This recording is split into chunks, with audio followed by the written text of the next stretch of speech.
Hello and welcome to the Con Couple. I'm Richard. I'm concerned about our house. Last week we made it the whole way through the intro before you went off script. I know, but we have to get back on track because our being on script is off script now because I've been off script so much that it's now on script. That's aggressively meta. It made sense though, didn't it? Sort of. It's 9 o'clock at night, and I'm proud I got the words right way around. yeah, well done. Do you actually want to introduce yourself for any new listeners? My name is in the description. Well, actually, it's not. It's not. See, the thing is, I actually did put it for Sona name on my badge this time, and we wound up not needing it. Anyway, my name is Caroline. And we go to far too many cons every year. I would say we go to too few cons in keeping with the intro script that I am forced to follow. You say that like you ever follow it. Anyway. I followed it last week. Yeah, for the first time in like 2 months. Anywho, where are we this week, my love? We are at Trotcon, a My Little Pony convention, which technically advertised itself as being just Western animation celebration, but it's definitely a My Little Pony convention. Yeah. They should probably not stick with that theme tag. There's not much else there. Which is fair. My Little Pony conventions have their place, and I was interested to go to one. Because we've not been to one that's that specifically focused before. Yeah. We do tend to go to cons that are a little bit more broadly focused, and there is some crossover with the furry community, but not as much as you might think. Yeah, not as much as I was expecting. We've seen a couple of fursuits, and they do have a headless lounge. But less, fewer furries than I was anticipating. Though, to be fair, we should mention it's only day one. Yes. So, this is one that's in Columbus. And for anybody who's listened to the podcast, will know we live about an hour and change outside of Columbus, which basically means that if it's in Columbus, we're probably going to have more to say than we can come through record in a single episode. Mm-hmm. So, and instead of trying to make our episodes like sane length, so people will want to actually listen to them, as opposed to the 3-hour monstrosities we created, last week's was 3.5 hours. Mm-hmm. That might be a record. I think it probably was. Congratulations, Techo. I don't think this one will hit 3.5 hours, unless some very interesting things happen tomorrow. Well, if our house is on fire, then it might. Our house is not on fire. It could be on fire.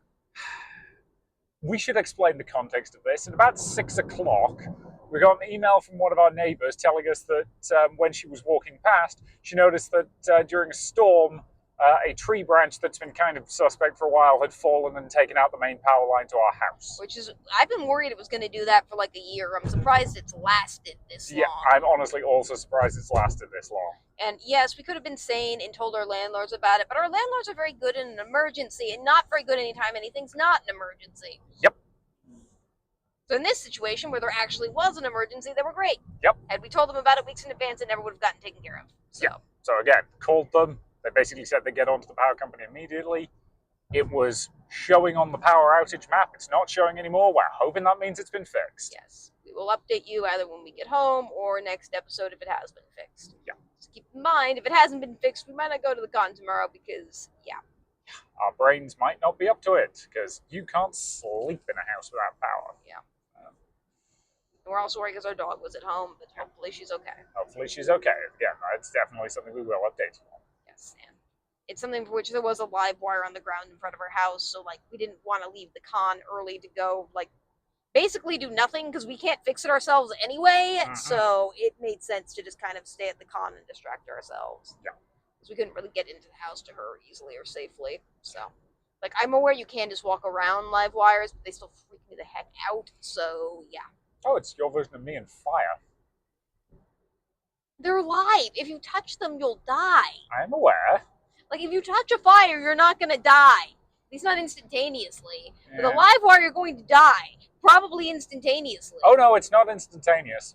It takes a second. A very, very unpleasant couple of seconds. Yeah, but once it happens, it's over like that. Being burned alive is something that takes long enough that, stop, drop, roll will kick in before you... So, I think we've agreed that this podcast has already been pretty badly derailed. So, should we try talking about the actual subject of the podcast, which is the convention we were at? Can we talk about how many times you have to do those stop, drop, roll drills? Like, you have to do them, like, a lot. Yeah, You really think it's going to be a more common problem than it is? I feel like we've talked about this on the podcast. I think we've mentioned how many, like, stop, drop rolls you have to do as a child, even though you're probably never going to use them. Yeah, it could be worse. We went to school in the era before they started doing school shooter drills. I had to do one of those while I was student teaching last year. That sucked. What'd you do for that? We are not a school shooting podcast. Nope. Depressingly, we could get probably even more episodes out if we were. Probably. Oh, dear. Okay. The nice people from MLP fandom said they were going to listen to this episode because they care about it, and we've already ruined it for them. We're very sorry. Yes. So, getting back to the subject of the con. Trotcon. Trotcon has an interesting history. From what I was able to tell, it was a Columbus-based convention that was in the Crown Royal, which is a convention center we've been to a bunch, which is the smaller convention center in Columbus that we've been to. Mm-hmm. And then it moved to Dayton, to the Dayton Convention Center, which we've also been to. Yep. Both of which we like, and are perfectly good student spaces for smaller cons. And then it moved back to this other kind of weird hotel we've never heard of before for this convention. The Wyndham Convention. And we've been clear on this podcast before that cons can't necessarily choose their convention center. There's only so many places you can have a convention and keeping it in a local area. But I do think there is a reason why this one hasn't shown up a lot before, and I am a bit confused on the move and why they chose this. Yes, I'm going to be honest, this is not a particularly good convention space. Yeah. So, the one thing it has going for it, free parking. Like that. Yeah, love free parking at a convention. But in terms of the actual space, the way they've basically got it set up is you walk into the hotel lobby, and then round the back of the lobby is main events in an open area surrounded by people. Okay. Next to a restaurant. Next to the restaurant. Next to the registration desk. They're supposed to be having concerts there this weekend. I'm not. It's an interesting choice of setup, but at the same time, I'm pretty sure this venue does not have a space they could use other than that for main events. Because other than that, they've basically got a few smaller panel rooms, so 2 panel rooms and a workshop room, both of which can probably take 100 to 120-ish people max. And at that point, I would be deeply concerned about the fire regs. And then you've got their board gaming stuff on the other side. So, board games, video games, the usual sort of mix. Which again, those rooms can probably handle a couple of hundred people each at most. And that's optimistic. And for reference, I did look up, because they did record attendance. Previous years when they were in Dayton, they were doing about 800. They were doing a little bit over 1,000 back when they were in Columbus, which for the Crown Royal, because I've of course looked up prices for it before, is something that I think would be sustainable with that number in that convention center. So I don't really know what financial stuff would have made it move and what financial stuff is making it move back, or what the other decisions are in play there. So it'd be great to talk to people from the con to learn that. So maybe we'll get more of the down low on that this weekend. Well, we'll certainly try. Whether or not anybody's willing to give us that information is anybody's guess. It's also worth noting that they have some pretty extensive sponsor tiers, in addition to our badges, which we paid $80 for, and that was at door price, and that's fairly standard. I would say it's a little bit expensive for a con that's this small, but not by much. Yeah. Not these days. And I don't generally mind paying it for smaller cons just to make sure they can make back enough to rent the space. Yes. But this con also has like 6 or 7 different rewards tiers that you can buy. The highest one of which is $2,500. Now you do get a free hotel room with that one, but there is a $1,200 one where you don't even get a free hotel room. And you do get some other swag. I assume that swag might be worth it to some people, but that's still a lot to pay. Didn't you say those tiers had sold out? A couple of them have. They have 6 or 7 different sponsored tiers, including a couple at like the same $350 level with slightly different swag. So I don't really know the ins and outs, but yeah, some of them have sold out already. Which again, there are some very passionate people at this convention. Which that's fine if you want to support your favorite convention or My Little Pony conventions are a bit past their heyday, pun intended. So I think Mhm. some people really want to keep them around and want to sponsor them that way, and that's absolutely fine. Yeah, like I can respect that. But this doesn't feel like a con that's hurting for money, so I'm a bit concerned as to why they're choosing this hotel. Yes, it's not. It's not the hotel I would have picked Mm-hmm. because they do also have the quote unquote courtyard area, which is outside, Yeah. which they are using for some events. And I'm going to be honest, summer in Ohio, outdoor events are a bit of a like. Again, there was a storm that took down a tree in our yard. Like, And it is expected to be like that, I think, most of the weekend, which in of itself, like, you can't control the weather, but you already know it's going to be ridiculously hot. We're in the hottest part of summer right now. and yeah, that's the other thing we should mention about the venue. The AC is not good. No. And that's not on the con. I can't assume that, like, probably when they toured or looked at the venue, it was probably still winter. They probably didn't know that. I'm not going to hold them responsible for the fact that the AC is not working correctly. Yes. Like, that's not on them. That is not their fault, but it is something to note. Yeah.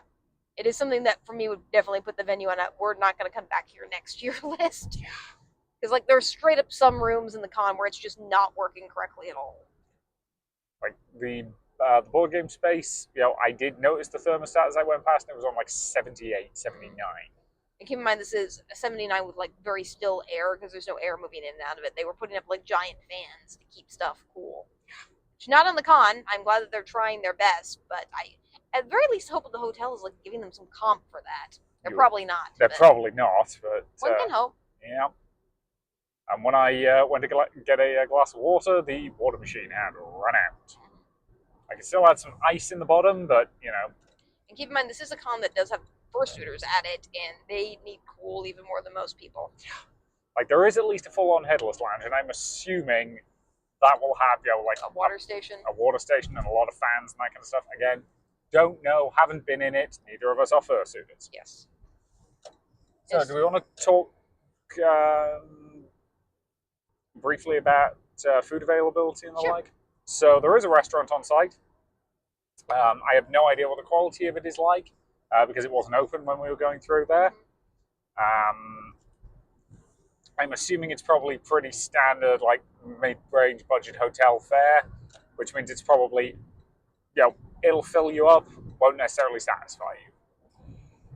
But again, that's a thing. But at one point, I did try and get myself a Coke, and they had a fridge with Cokes in, so I got one out and I went over to the area that was obviously intended for me to pay for that Coke, which was right behind the reception desk, and I stood there for quite a while, and I gesticulated at the person behind the bench, and they did not give a toss. So I eventually just put the Coke back and went back to my seat. So yes, beverage availability not great at this venue. I will say parking is free because it's just attached to a hotel, so you can like go in and out if you want beverages or food or something like that, which I do appreciate. Yeah, I did see multiple people with fast food, bags and or cups of some description. So there's clearly a Taco Bell somewhere nearby. And I am assuming this is a con that is non-profit. It's hard to imagine an MLPO con that's for-profit. I don't know if anyone's taking a salary or any help with the con. That's not my business. Yep. So we are going to try to be a little bit kinder on this con than we otherwise would be. That said, we did, in addition to this, run into some other unexpected problems with this that we will bring up and treat with love like we always do. Mm-hmm. And as always, we're not attacking any panelists or guests. Nope, absolutely. They are volunteers. They are volunteers. We respect them. Like anybody who works volunteer hours at a con, cons would not function without you. We want you to know that. So, do you want to get into the? Yeah. So, should we start by saying what costumes we're wearing today? So we're wearing Princess Celestia and Princess Luna from MLP, because how could you not? Obvious. So you are, of course, in a giant ball gown. Yeah. You actually did my makeup today. I did. The lipstick is still kind of holding in there. Yeah. Eyeshadows not as much, but it worked for most of the day. And this was a very long day. This con did start, like, opening ceremonies were, in theory, at 10:30 in the morning. Yep. And it was crowded at 10:30 in the morning. Most people, I do think, got in the night before. Or at least a lot of people did. Yeah. So we drove down, left at what, 9ish? 9ish. We stopped to pick up some clothes for me in the car because we stopped at our tailor. Yep. To get some of my fitting moderated. She did a good job, as she always does. Yes, she does. She's very good at what she does. Yeah. She's on the good and cheap section of the quadrant. Mm-hmm. Yeah, which means usually she's not very fast, but this one she was quick with. I think she has less stuff going on though because it's summer, which isn't a popular season for her. It's partly that. I think it's also she knew you wanted. So we left 3 things with her. 2 were repair jobs. 1 was a modification, and you wanted the modification done in time for Gen Con. And I basically told her that, and she said, she said she was going to be away this weekend. So she was going to try and get it to us by Friday. And on Wednesday night, we got a text saying, could we pick it up either Thursday or Friday? And I said, yes. So yeah. Again, and still not expensive. Yep. Really good quality work. So yeah, can't complain. So we did that. Picking it up took like 2 seconds. So that was nice. And then we got down there. Parking was pretty readily available. It is in this like section block of like 20 different hotels that are back in that area. Because I think we're near the airport, so relatively near. Like again, we are. It's up on the 270. If you know Columbus, kind of round away. So like you're probably about a 15-20 minute drive from the airport at most, which is about what you want for the airport generally. I will also say the hotel, because this is a Wyndham hotel, it was originally a DoubleTree, and they just duct taped over the DoubleTree sign with a Wyndham sign. It's very visibly. It's hilarious. I'm really hoping they took it over like less than a month ago. Otherwise, that's really like sloppy. Well, they've not clearly fixed the air conditioning, so yeah. Yeah. So yeah. But yeah. So we're not overly enamored with this as a convention space. Again, not necessarily on the con in terms of like there is a limit to. I think the con is probably utilizing the space pretty much as best they can, with the acknowledgement that it's just kind of not a very good space. Yeah. And I don't fault them for anything involving the AC. They probably didn't know that till they showed up, and it's not on them. Based on the comment I overheard, it was worse last night when they were set. Like, but by the sound of it, the that foyer area where main events is, was actively being heated last night, despite the fact they were busy setting up the lighting rig and everything else. So yeah. Not great. I hope the convention center at least feels embarrassed, and I do hope that they're able to find a better convention center next year, which they do have options. So. And it's also something for which I think just the size of the convention center, because it is pretty small, and I would guess about probably 1,000 total, although they do seem to kind of, it's a bit weird when people are there and when they're not. Yeah, so we'll talk about that. So yeah, I think if you had like a convention of like 100 people, this would be perfectly fine as a space, because then the smaller panel rooms would work for that. But for a convention of as many as they have, it's just, I don't think quite enough space for what they ultimately need. Yes. So yeah, so so we got there at about 10:30, and we kind of walked around until we found registration, and like we accidentally came at registration from the wrong side, which basically meant that we got to it and we're like, oh cool, we can just register it. Oh no, giant line around the other side. And keep in mind, because of the foyer that is the like main event space, the hallways that are around the main event space, which are the only way to navigate through the con, are extremely small. Yes. They're you can do about 2 abreast. Yeah. Which means if we're in a giant ball gown, makes it very not movable. Or in a wheelchair, not movable. Yeah, we did. You missed this because I basically got in the back of the line and you went to go find a seat to plonk yourself. But yeah, at one point somebody in a wheelchair did need to get past us, and we basically all had to squeeze onto the side.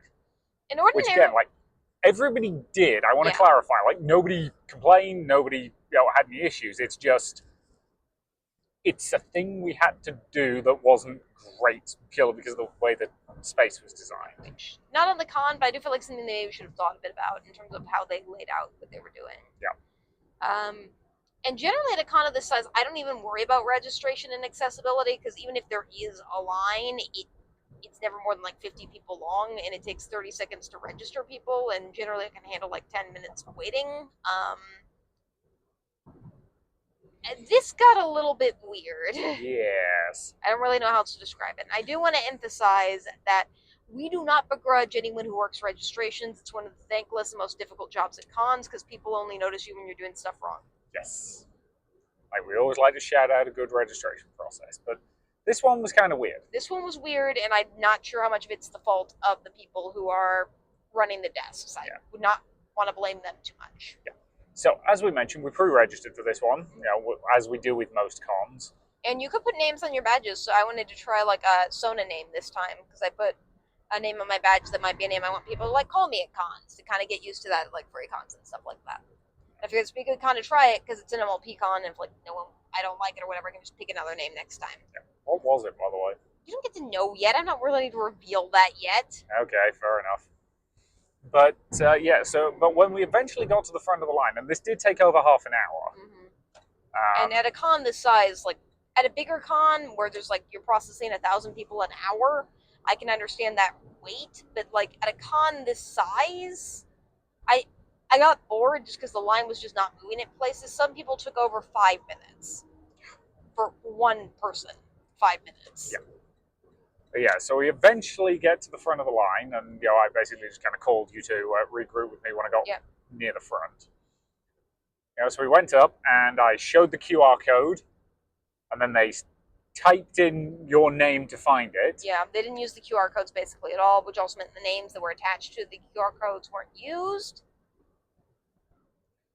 So they just asked what you wanted written on your badge. And then rather than like, because at most cons you can write whatever you want on your badge, but at this con they like took the time to write your name on your badge for you, which is supposed to be useful if you had a disability and couldn't do that yourself. But for most people, you just write your own name on your own badge. There's like a separate station that's next to registration where you can just do that, and they have pens that you can like use. There's not really a reason for the registration person to like take the time to put their name on their badge. We also had to choose which of the two teams we were on, which was, what was it, Team Ice Cream and Team Snow Cone? Team Ice Cream or Team Snow Cone, which is for their con game. Their con game's another, as far as I can tell, variant of a lot of con games where it's just like, do stuff at the con and get points. Yeah, specifically, we then each got given a passport, and then, like, after events that we go to, we could get our passports stamped, and then we'd turn them in at the end to, like, give those points to our team. Mm-hmm. Again, and then one of the teams will win, which is fine. It's a bit, and like I can understand some people need a game to like go to events at a con, but we're just not one of those people. No, we'll just go to stuff because we like going to stuff. In fact, that's kind of the main point of going to a con for us. Mm-hmm. Yeah, but so yeah, we eventually got through it, but yeah, that registration process needs work. Yeah, and there's not really a reason to like do Team Ice or Ice Cream or Team Snow Cone. You can do that like at a separate station if you want to play, because not everyone's going to want to. Just register your badge separately, like. And some people were buying badges, and there wasn't like a separate line for people who are buying versus just picking up, even though people who are picking up clearly was a much quicker process. So there should have been a separate line for pre-reg versus not pre-reg, and there were only 2 people. And I'm not begrudging either of these 2 people. I just think it's a system you could streamline a little bit more. Yeah, I'm going to be honest. I don't think it was possible for them to do 2 separate lines just because there wasn't space. Yeah. Like they might have considered it at some point and just gone, nope, it's got to be one line because there's only one place for people to stand. And again, I'm curious to see how bad that line gets tomorrow. Yeah, I don't know how many one-day badges there will be for a con like this, because it is a bit random who's going to show up to this, so we'll see. It was also like bizarrely crowded. Like the most crowded it was on a Friday was at 10 a.m. Mm-hmm. That was weird. Yeah, because a lot of people wanted to go to opening ceremonies. And opening ceremonies at this con's nominally 2 hours long. Well, I think that might have just been that they baked in extra time for the fact that it started 45 minutes late. I think it only started like 35 minutes late, but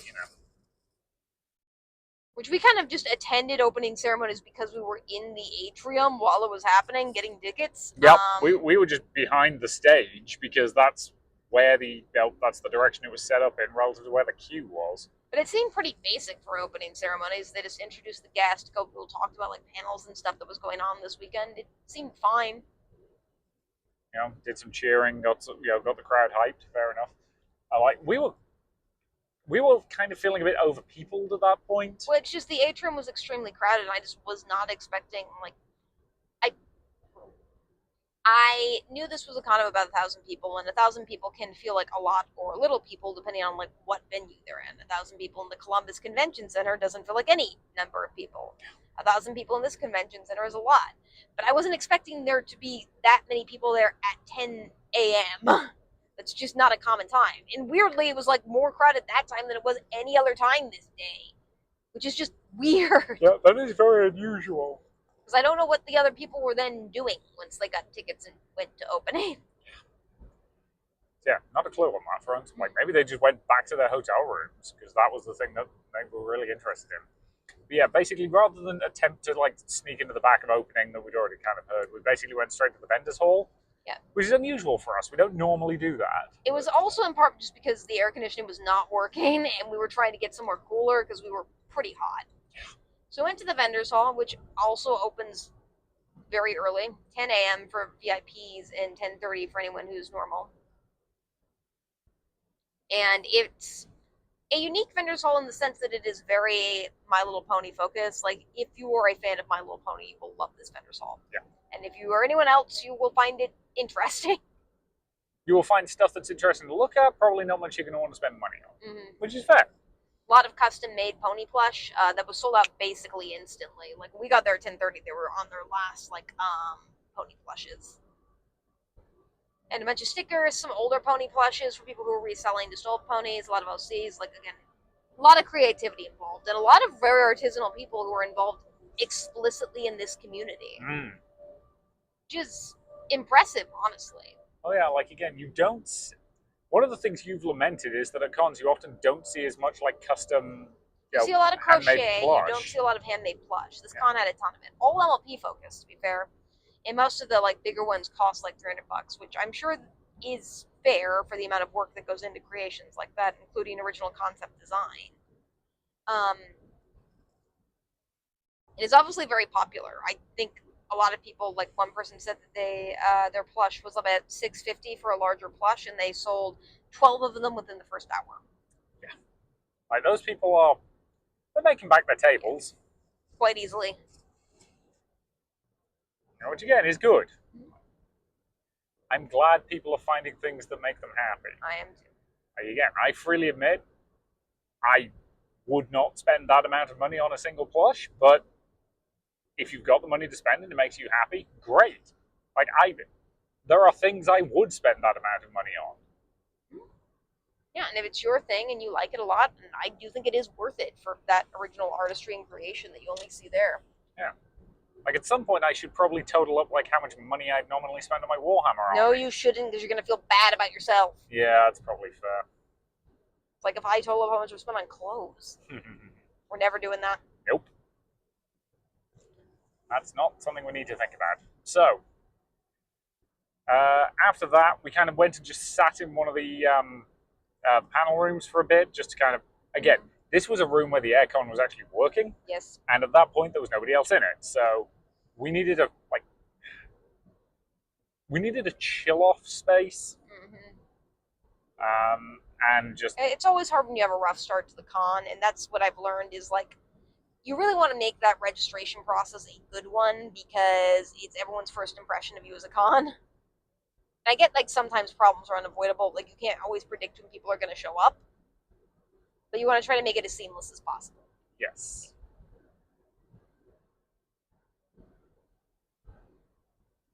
And the con this size, I think just a couple more warm bodies would help a lot.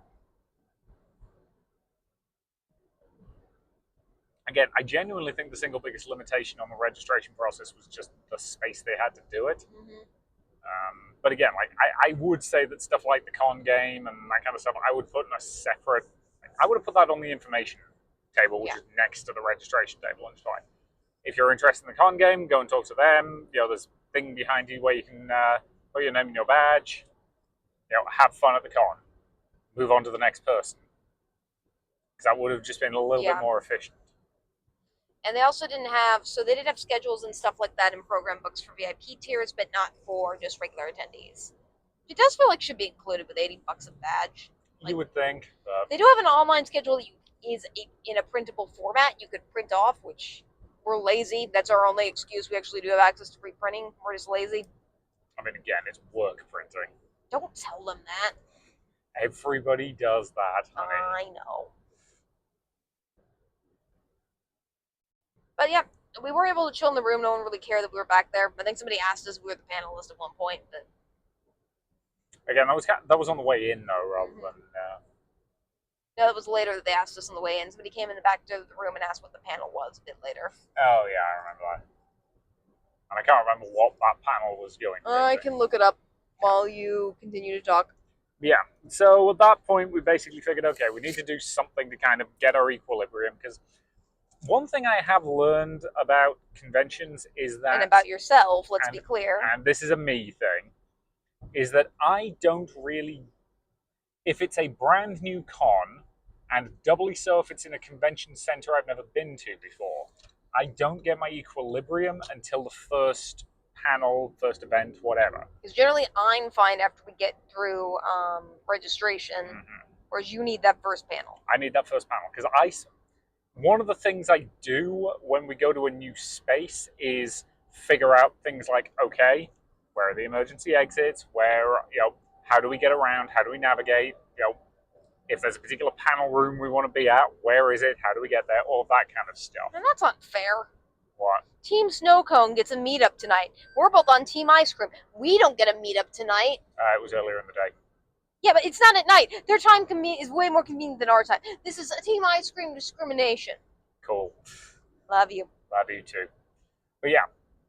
So I kind of once I've gone through that process, I kind of need the first panel, first event, whatever it may be, to get my brain out of planning for disaster and into enjoying myself mode, which I appreciate is not a problem that many people have. It's one of my personal hang-ups. Like, again, I like to know what the fire exits are at at a venue. Because again, because I am effectively your cosplay handler, I need to know the best way to get you out in an emergency. And myself, obviously. But again, if it's a thing that's only accessible by lift, that's a problem, and that kind of stuff. Again, that's not an issue with this one. Everything's on the ground floor, but it does mean I need to get myself settled before I'm ready to relax and enjoy myself. So, you want me to talk about what we did first? Yes. So we ended up going over to the board gaming space because, in addition to just having open gaming space, they're also doing a whole bunch of different mini events this weekend. So various games, all sorts of bits and bobs. Somewhat like game show panels, just without the audience. Yes. So the first thing we did was Lucky Numbers. Lucky Numbers, thank you. Which was sort of like Hangman crossed with a dice rolling game, which apparently was almost a game show at some point in the past, but kind of never made it past the pilot. Where it's basically a case of a bunch of numbers get put out at random on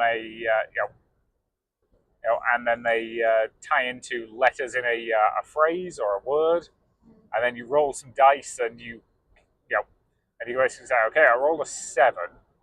I'll show me number 6 and number 1, which total 7. Yeah, and the numbers are placed in random order and they each correspond to a letter spot on the board. So, if the word was cat and the numbers were 6, 1, 2, the 6 would be the C, the 1 would be the A, and the 2 would be the T. Yeah. And you reveal those slowly over time. And if you get a number that you can't roll, you lose a turn and pass it to the next person. So. And again, you're just trying to figure out what the word or phrase is. Yeah. So again, fun little game. I think it would actually work quite well as just a panel where you've got an audience and you call up a couple of competitors from the crowd. Yeah, and that one had 3, which I think was about the right amount for that game. 2 of them being us, just because they were the only people who were playing, and one other person was playing with us. They were nice, and I was encouraging them. Yep. And yeah, they did end up winning, and More power to them. Keep in mind, some stuff was My Little Pony themed, and I've seen a few episodes, you've seen a few episodes, but we're not like deep into the My Little Pony fandom. Yes. But again, it was fun. The person running it gave us $1 billion, for playing. In Zimbabwe dollars, that Yep. I think is now a discontinued currency. Yep. Yeah, I was checking the conversion rate, and like that, it would be actually quite a lot of money in the US currency at the moment, but we're pretty sure this is the old Zimbabwean dollar, which got so badly devalued that they had to basically just scrap it and start a new currency. Given that I'm not seeing a lot of people from Zimbabwe who have suddenly become rich, I would assume that's the case. Yeah. Again, when you have to print $1 billion notes, your currency's not doing good. So yeah, I think they scrapped that currency and got an actual, functional currency. Congratulations, Zimbabwe. Yeah, we'll see how long it lasts. To be clear, this is not me throwing shade at Zimbabwe. It's me throwing shade at systemic colonialism that's caused the nations in Africa to have this problem. Sorry. As a British person, about 70% of that is our fault. Some of it was the French. I was going to say the other 30% is the French. Belgium got in there too, weirdly. Kind of, sort of. They mostly just felt the need to throw its weight around one country. Yeah. This is not a geography podcast. No, it is not. Nor is it actually, it is an apologizing for the British Empire podcast, but But no, this was a fun little game that I would honestly love to have seen this just done as a game show with an audience. Yeah, I would have too. It would have been nice to give it its own panel room, but I'm glad, given that there's limited panel space, they still found a way to play it. Yes. And then we ended up hanging around and playing Wheel of Pony after that. Yes. I suspect you know what this game what this game is based on. But you can't get the pun, it's Wheel of Fortune. So. Yes. But with My Little Pony Clues, this wound up being way more popular. Yes. And needed a bigger space. Yes, it did. There was probably a dozen people, trying to kind of cram around a table in order to play this. I felt the host pivoted very well. They, them, I'm not sure of their pronouns. They did a really good job of getting people into just teams and getting teams organized so people were on teams. Yeah, rather than doing it individually, which I think was the right call. Yeah. Trying to have that many people play Wheel of Fortune individually would not work. And they had a wheel that they brought? Yeah, that was... So most of the time when you see a game like Wheel of Fortune at a con, they'll use a digital wheel, which is fine. But this involved a physical prop, so you actually got to spin something. That's super fun. And yeah, it's fun to play kind of light, silly little games. And this con, in addition to this, has a lot of that going on all weekend, where they have hour-long games that you can learn because they're low complexity, and you can just kind of randomly play them, which is nice to see a lot of that hosted at this con, because you don't really see that as much. You typically see longer form RPGs or just kind of open gaming tables. And it is nice to just kind of silly pop-in games that you can just play like that. Yeah, Those did a good job hosting them. Yeah. Our team wound up winning, and we got very cute prizes. Yep. So our team was us plus one random person who I don't know your name, and I don't know if you're comfortable with it being said on this podcast, but you were great, and the entire reason our team won. So thank you for that. Yes, you were. Again, we managed to, we picked some good letters, and I did a couple of pretty good spins. Yep. But you were the one who was actually solving the puzzles, so, good job. Yep.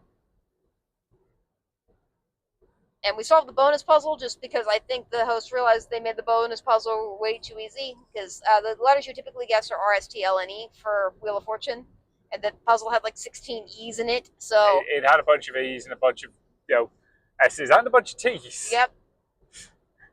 So there was not a lot left to guess at that point, but no, that was a lot of fun. It was.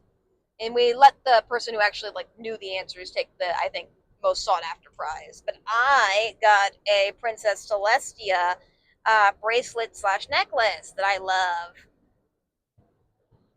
And you got a pony. I got a pony.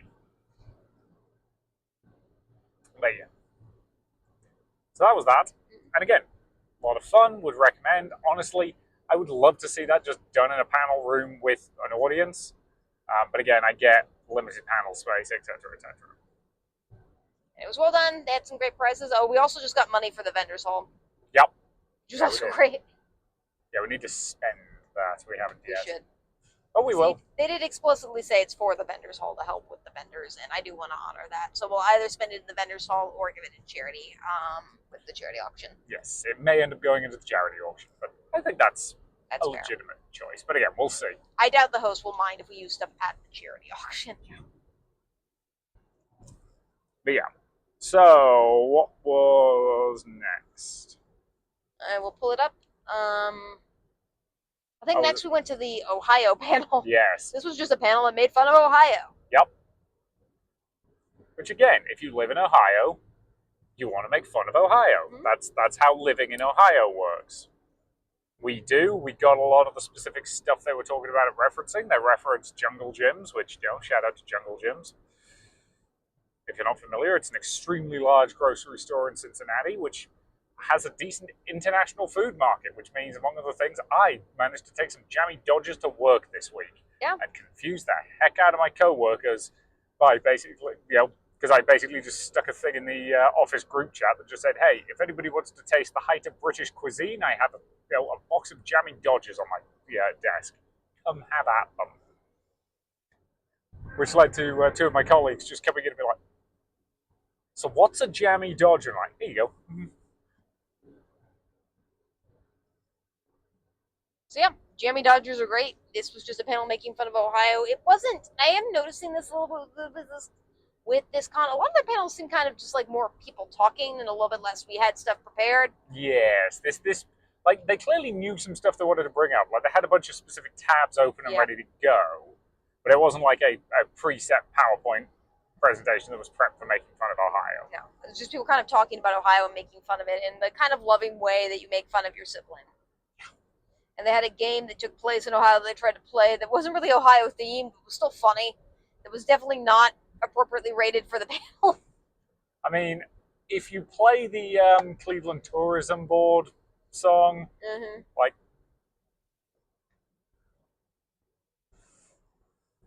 fun times in Cleveland again. Still Cleveland.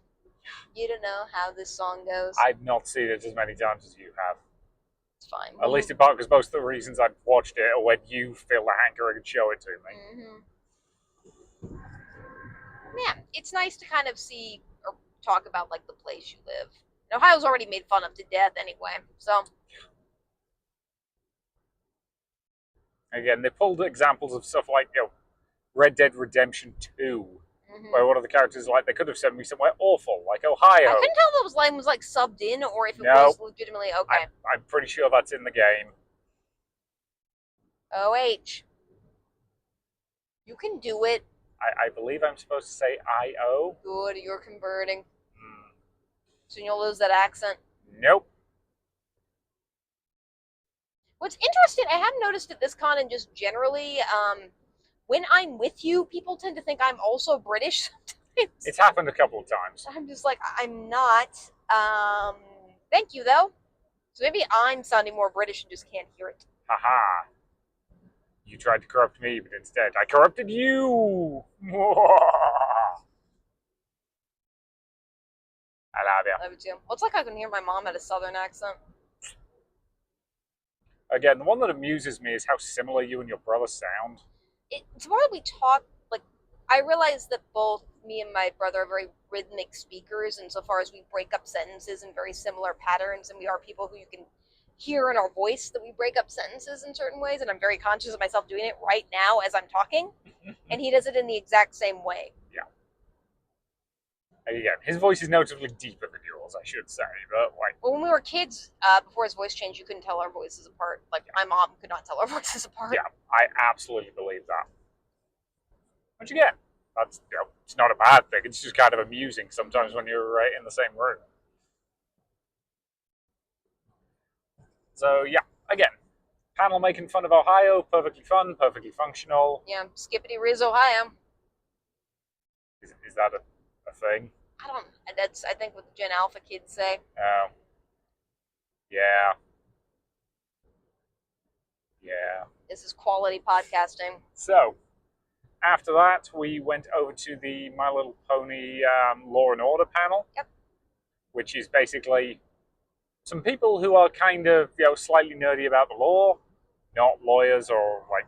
They do emphasize that they're not sense. lawyers, that they just kind of looked at the law and like make judgments, and it's meant to be like, it's not meant to be serious. It's meant to be like them cataloging the crimes that the ponies have done in the MLP episodes, and just kind of saying, okay, given this, in Ohio, if they did that, what kind of, what would they be looking at? Like the low end, because they freely admit they they did the main six plus Spike, and they put them in order from like least amount of prison time to most amount of prison time, and like even the least was getting like several years of jail time plus 3.5 years of prison time and like a 20 grand fine, and that was the lowest. And keep in mind, like, it's not meant to be serious. In the context of the show, these actions make more sense. They just don't in real world context. Yeah. So again, it was a fun enough, silly panel. My only real complaint is like, sorry. There was clearly a very clear assumption that you would know the show well enough to just have them say the episode titles and have you know which episode they're talking about. Yeah, it would help if they put in clips of these actions like happening or something like that, which exist pretty readily on the internet. So for people who don't remember, you wouldn't know. But like we were asked just today, like what our favorite MLP episode is, and we are probably one of the few people in the room that can't give you a title of an MLP episode. Yeah. Like, I have seen some of them. I have no idea what any of them are called. Yes. So, like, again, just, maybe a little clip showing some of the crime, would be fun, would be funny, but, yeah. I get if you don't want to go to the work to put that into your PowerPoint. Because adding video clips to a PowerPoint presentation is a really hit or miss affair. Well, at least they used actual PowerPoint, I think, and not Google Slides. Yeah, but again, I do get the impression that the Wi-Fi at this hotel is also a little spotty. Unsurprisingly. Yep. It was also just a bit uncomfortably hot in the room at the time, and it is like you're just in an open space, which means sounds a little bit more. I tend to like stuff when they're not in just broad open spaces in the middle of nowhere, just because it feels less immersive to me. I don't know if you feel similarly. I do, and again, that was definitely the panel where I started like flagging a bit, because again, I kind of needed a caffeine hit, and this is when I went over and I was unable to buy a Coke. Like I did almost consider just like taking the bottle and leaving a $5 note behind, because that's what it cost, but like I wasn't gonna do that because like that's just weird. I didn't want to get accused of stealing things, so Fun times and stealing again, still stealing. I love you. I love you too. I love references that you don't get. I've seen that video. You showed it to me. You literally listened to it earlier today. Exactly. And you don't remember any of the lyrics. Yeah, wait, no. We talked about the river that caught on fire. Yes, and the balloon incident. Again, Cleveland. Fun fact, we learned today that Cleveland, and more broadly Ohio, is the reason the EPA exists. Yep. Specifically Cleveland. Good job, Cleveland. Like, the EPA kind of needed to exist. Because otherwise unregulated capitalism will kill us all. Yay! Yay, unregulated capitalism. So after that, we went back to the board game room.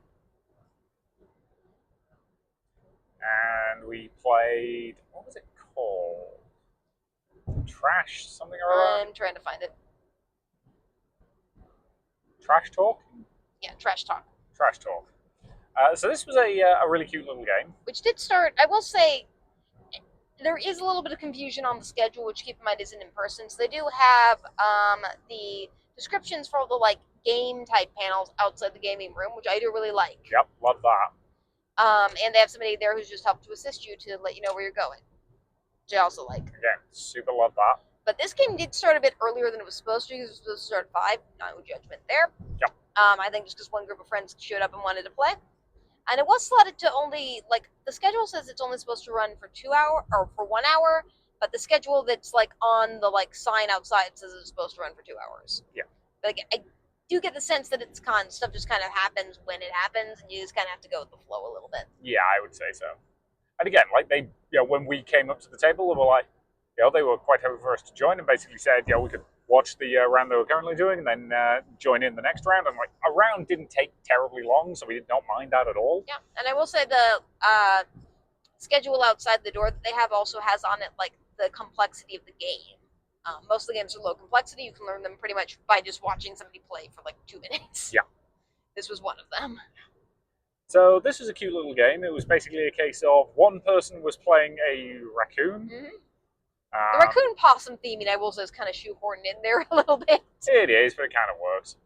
And the rest of the players are a group of possums. The raccoon is trying to talk to the possums, but they don't speak the same language, so they had to communicate the only way that they know how, with trash. Yep. So the way this basically works is you lay out some cards with words on.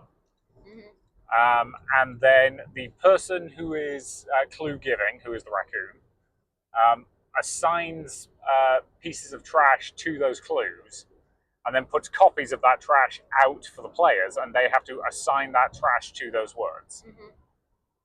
You start off with 3. If you get it right, then you move on to the next round when 4 cards come out and an extra piece of trash is added, but you have to keep the trash you used previously. Yep. And it builds up to there. You win the game if you successfully get 10, and you can get it wrong once. They'll tell you what is correct, and then you get a second guess. If you get 2 wrong guesses in a row, then communication has broken down completely, and you fail. And the idea is to get to 10 rounds to win the game. Getting to 10 rounds is extremely, extremely difficult. We got to 7.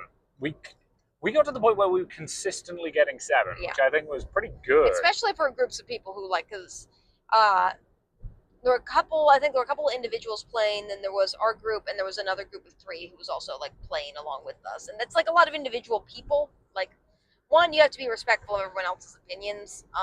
Sometimes they're right, sometimes they're wrong, and that's true of literally everyone at the table. So like everyone was trying to do that balancing act of like making sure everyone got a chance to like have their say. Yeah. And you also have to do the balancing act of we don't know the person behind the screen a lot of the time, and how often they like to make shitty puns. Yes, there was one guy who really liked bad puns, which was valid. So like for instance, one of the objects or pieces of trash is just like a small potted plant, and one of the words was country, and he picked tree for it, or the potted plant because it would grow into a tree in country. And it's like, okay. Now you know how it feels to play with you. You keep slagging off the way I play games like Heads Up and Code Names. You're actually quite good at those now. We have a better communication style. So. Thank you. But hey, I was proud of Turnstile. Also, during the middle of this is when we got word about our house. So for the record, if any of the 3 people who were at the table playing with us at that point, thank you for being patient with us during that fiasco. Yeah. Yeah, that basically involved me stepping outside and calling our landlord. Yep. Who basically said they would get onto the power company immediately. We would have called the power company ourselves, but the bills aren't in our name. Yay. Yeah, playing actually helped me by distracting me. Yeah. So as other people at the table pointed out, like there's just not really much you can do other than that. Nope. So you're waiting for the power company to come and fix it. Yep. Because you, as previously mentioned, don't touch live wires, you'll die. Yeah. Like again, there is a lovely sign up in a power station in England that just reads, if you touch this, not only will it kill you, it will hurt the whole time you're dying. Mm-hmm. It's like, I'm not convinced you needed that sign. You probably needed the sign. But the fact you have it up implies you probably needed it, so yay. So yeah, don't touch live wires, kids. But yeah, so again, fun little game. My only real issue with it as a game is I suspect once you have played it a bunch, you start like knowing what piece of trash should go with what card. Yeah. Rather than it having to be a thing you think about. Because we definitely started to see that a couple of times towards the end when we saw some repeat cards. Mm-hmm. But again, fun, silly, and you could like you could vary it up by just using random junk from your own house, provided you've got copies of it. Yeah, which I do think would be a way that you could like add some replayability to the games just by putting random pieces of junk you have. Like my fidget thing for this weekend is a like little like squishy flower. That would be a great thing to just like add to it. We have tons of stickers from cons we could put on there. Like this bracelet could be a thing. Like there's tons of stuff we could use. So all those ducks we keep getting. yeah. And the main thing I think to think of is just think of something that has a couple different meanings to it. Like this is a shape like a flower, but it's also squishy and it's also red, so you can have a bunch of different like replayability factors to it. Yeah. So yeah, like again, cute little game. The art was really cute. Because there's a little GM screen to hide how you set up your thing. So, which somebody did describe as like baby's first GM screen, which is pretty valid. And they had side GM screens we set up too, just so the table's lit out. But it was fun. The only real complaint I had about it is, again, the air conditioning, particularly in that back room, is just not working. There was a fan on, we were close to it, everyone was still sweating. Yeah, that was the point at which my head started hurting. Yeah. Which, again, not on the con itself. No. Just on the venue. But, yeah, so after that, was it then we went to the Jackbox games? We went to Jackbox games, which was also on main events, and this was probably my least favorite format of Jackbox games, generally. Yeah, where it's just the four panelists playing Jackbox games, and the audience gets, and the people in the room get to be the audience. Mm-hmm. And here's the thing. Some Jackbox games work basically fine if you're just in the audience. Like, they did Trivia Murder Party. Like, if you're in the audience, it's basically the same thing as playing. Yeah. Like, you are answering the same questions as the hosts, that works fine. Yeah. But they also did Quiplash. Like, the only thing the audience gets to do in Quiplash is vote. And I will also say games like Quiplash and Trivia Murder Party just don't tend to work with fewer people generally, because you want like longer rounds and more trivia, and you want like more quips. And it's just with 4 people, which were the amount of people who were playing, it's just kind of awkwardly short. Yes. Yeah, I think it would have been better if they, again, I maintain the best way to do this is just audience participation, where you let some members of the audience come up, see the code, and get signed in. Because I don't like the fastest finger first method, where they just, they let themselves in, then they put up the code on the board for everybody to just kind of have at it, and the 4 people who are the quickest win. Like, that's not fun. One thing I did like about the setup with this one, though, is they did have an interesting dual screen where you had the Jackbox game, and you also had on the like projector and a side screen the people who were playing the Jackbox games. You could look at the screen, and you could look at both them and the Jackbox game at the same time, so you didn't have to move your eyes as much back from the screen back to the stage. Yeah, that was good. Like, again, I feel like the AV team at this con is working. Yeah. Although they were still using their phone hotspot as opposed to the hotel Wi-Fi for the... I get the impression the hotel Wi-Fi is not great. Yeah, well, they eventually switched to it, and it works fine, so... Yeah. But, again, this was kind of our least favorite version of Jackbox games. Mm-hmm. We would rather include some audience participation. I get that some people are afraid that people are going to like say inappropriate things in Jackbox games, but we've been to a ton of audience Jackbox games at this point, and I don't think I've ever seen anything that was like, maybe the worst I've seen is somebody saying a +18 thing in a 13+ rated panel, but even that's like not suggestive. It's just like somebody said the F word, which again, when your kid's a teenager, they've heard the F word before. Let's just be honest. They have. Like, I get that you shouldn't expose kids without their consent, and you should be careful. You should be careful and respectful of a person's childhood innocence and stuff like that. But at the same time, I really don't think that's the most heinous crime in the world in and of itself. Yes, I'm kind of with you on that point. So yeah, so again, and no one said anything like racist or incredibly offensive or problematic. So yeah. So we kind of tapped on that one at about 7. Because we wanted to go over to speed friending. Speed friending. Which we've talked about a little bit in the past. So speed friending is basically... It's like speed dating, but like platonic. You're just like trying to get to know people and talk to them, which I honestly like. It's like dating without any of the pressure of dating. Because like, you just talk to people for 5 minutes. And you're not really rejected by anyone, because unlike dating where you can only like pick one person, at least if you're tame, Speed friendly. You can have as many friends as you want. Yep. Although I will say this one, like, me and the first friend, like, hit it way too off the bat. Oh yeah, like they were interested in bioethics. Yeah, they were a bioethics student. I'm a bioethics professor. That was like amazing. I'm pretty sure I gave them a card. They did. A lot of people we saw in this also we gave cards to and might be listening to this when it's up on Monday. So if they do, hi. Yep. Enjoyed Hi, talking to all of you. Hi, friends. I'm sorry I'm comparing all of you to that first person who was really great. I also talked to their partner, and I'm using they, them pronouns because I'm a bit unsure. I do think I remember the second person using he, him pronouns based on what their partner said, but I'm not entirely sure. So we're just going to use they, them, and they did use the phrase partner, so that's what I'm going to call it. Yeah. And again, like we try to use they, them unless somebody has explicitly told us otherwise, Yes. and sometimes we forget what you said, so we're sorry. We are sorry. I will say this con could also do with like some pronoun stickers. I feel like that'd be really great for badges. I think it will be useful. Again, not a lot of badge ribbons generally at this one. We did get handed, and I love your cosplay ribbon by some people. So I gave them one of ours in return. Mm-hmm. And I actually remembered both the business cards and the ribbons this week. They're now just going to live in the con bag because that's easier. Con bag. So I'm in kind of a singing mood tonight. Yeah, fine. But it worked pretty well. We've been to ones where they try to organize people into rows and like make sure everyone goes to every table. This one they just like kind of let people move around and do whatever. So like we had some friends that were like separate and some friends we just kind of did together, and I think that worked fine. Worked fine. Like again, you and I are attached at the hip. Mm-hmm. We're not codependent. We're not. We just like each other. It's weird to be married and like each other. Yeah, every sitcom trope told me I should hate you by now. Reddit tells me I should hate you by now. That's fair. I don't hate you. I don't hate you.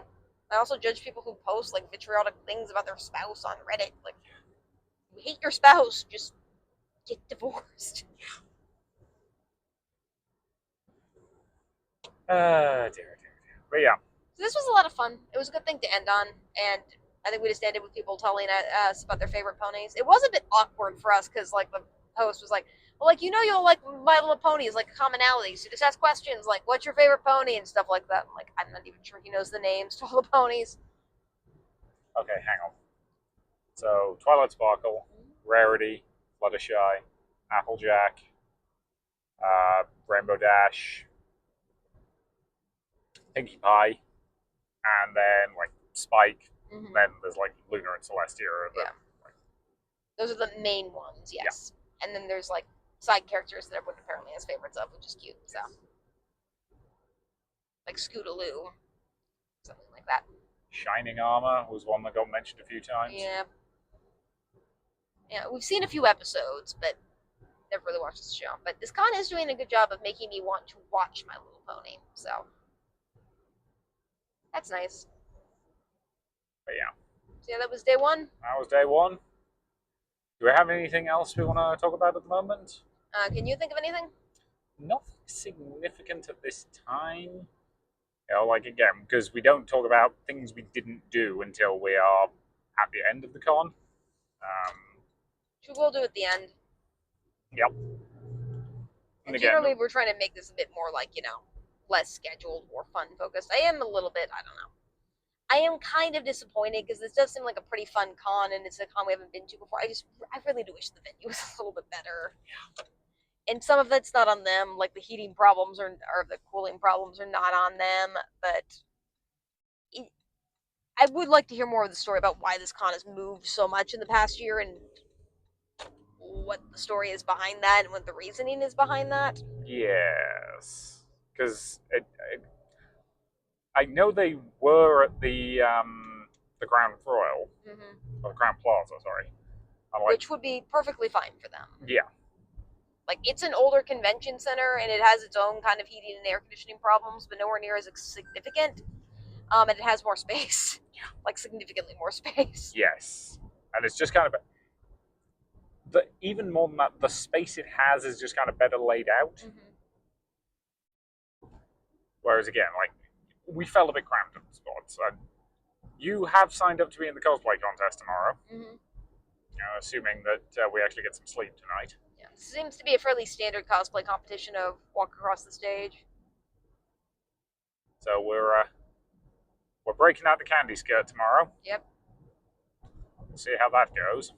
Yeah, I don't know if like it would be better for me to just go across as Celestia, because at least people know that pony. But having my own original creation pony with a candy skirt that I named Candy Pony X, which will be Willy Wonka's amazing creation candy pony crossover thing. Yep.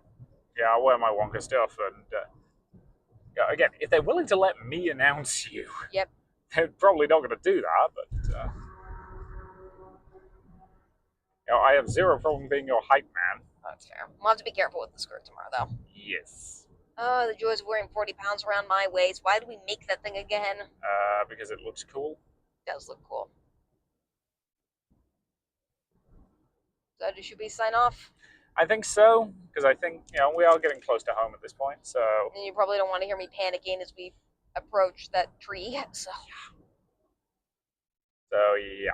So, thank you very much for listening, and we will hopefully... Well, it's not like I'm splitting this into separate parts or anything. We'll be rolling right into the next bit. Don't know if we'll be recording tomorrow night or if we'll just save everything for Sunday. It's probably going to depend on how much stuff we have to say. Mm-hmm. But Sunday's going to be a bit of a weird day because we're also going to a rabbit sanctuary. We are considering adopting rabbits and becoming fun parents. Yep. Just because that sounds like a really fun, cute idea. But yeah, we will see. So thank you very much for listening, and see you momentarily. Bye. And we're back. We're back. Well, last night sucked. Yeah. To give you the follow-up on the events of last night, yep, got home, no power, giant tree in the yard. The power company did at least move the live cable and make that safe. They removed the live cable, and annoyingly, they could have also turned the power on them, but they've determined that's not their responsibility. It's our landlord's responsibility. They can't do anything about it because they're not electricians, and electricians don't work weekends because they assume the power company will take care of anything that involves the power being out. So, yeah. Yep, so we're probably waiting until Monday to get an electrician to fix the, I don't know, external socket or whatever it is on the house that's broken. So that the power company can then reconnect it, which involves calling 2 more people and then somehow being available to come out that day. Yeah. So, yeah. Not a great night. We ended up going, getting in an emergency hotel. Fortunately, there is one on the edge of town that's aggressively fine. And for reference, as most of you know, I'm disabled. Power being out and my disability don't mix. Nope. At all. I'm not going to get into why for most disabilities. It's the same reason that most people with disabilities hate freaking camping. If you are disabled and like camping, I'm not begrudging you in any way, shape, or form. It's mostly just, again, you have specific needs, and without electricity, it's kind of hard to meet those specific needs. But again, I will give our landlords this, they did offer to pay for that hotel before we even told them we'd gotten it. They basically just said they were happy to basically put us up in that hotel until, power was restored. And they just take it off next month's rent, which, kudos to them. There is no way our landlords listen to this podcast, but hey, if you do, thanks. We genuinely appreciated that. And we're trying not to let it color our perceptions of this con, but we've kind of been going through kind of a rough patch lately anyway, and it's been this has not been there's never a good time for this to happen. This was a particularly bad time for it to happen, I think is the honest assessment. So, yay. So, should we talk about today? Yeah, so we do have a special guest with us today. Yep, say hi, Emma. Because we didn't want to leave our dog at home because it was supposed to get over 100 degrees today, and we were nervous about leaving her in the house by herself. Yeah, the house doesn't heat up that much, because it doesn't get that much direct sunlight, but with the AC out, we were worried about her, so we opted to bring her with us, and I will say this, the con was great about it. We did not get hassled at all for bringing her. A few people cooed over and wanted to pet her, but that's absolutely fine.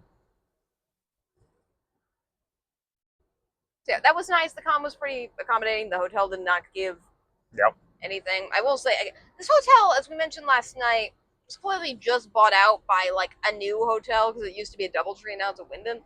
They've put almost zero effort. The old company has clearly let it go, and the new company clearly has not put any effort into actually fixing it. It is the worst bathrooms I have ever seen. Yeah, I have not actually even attempted to use them, so you are going to have to kind of talk about that. Yeah, I don't remember I talked about this last night, but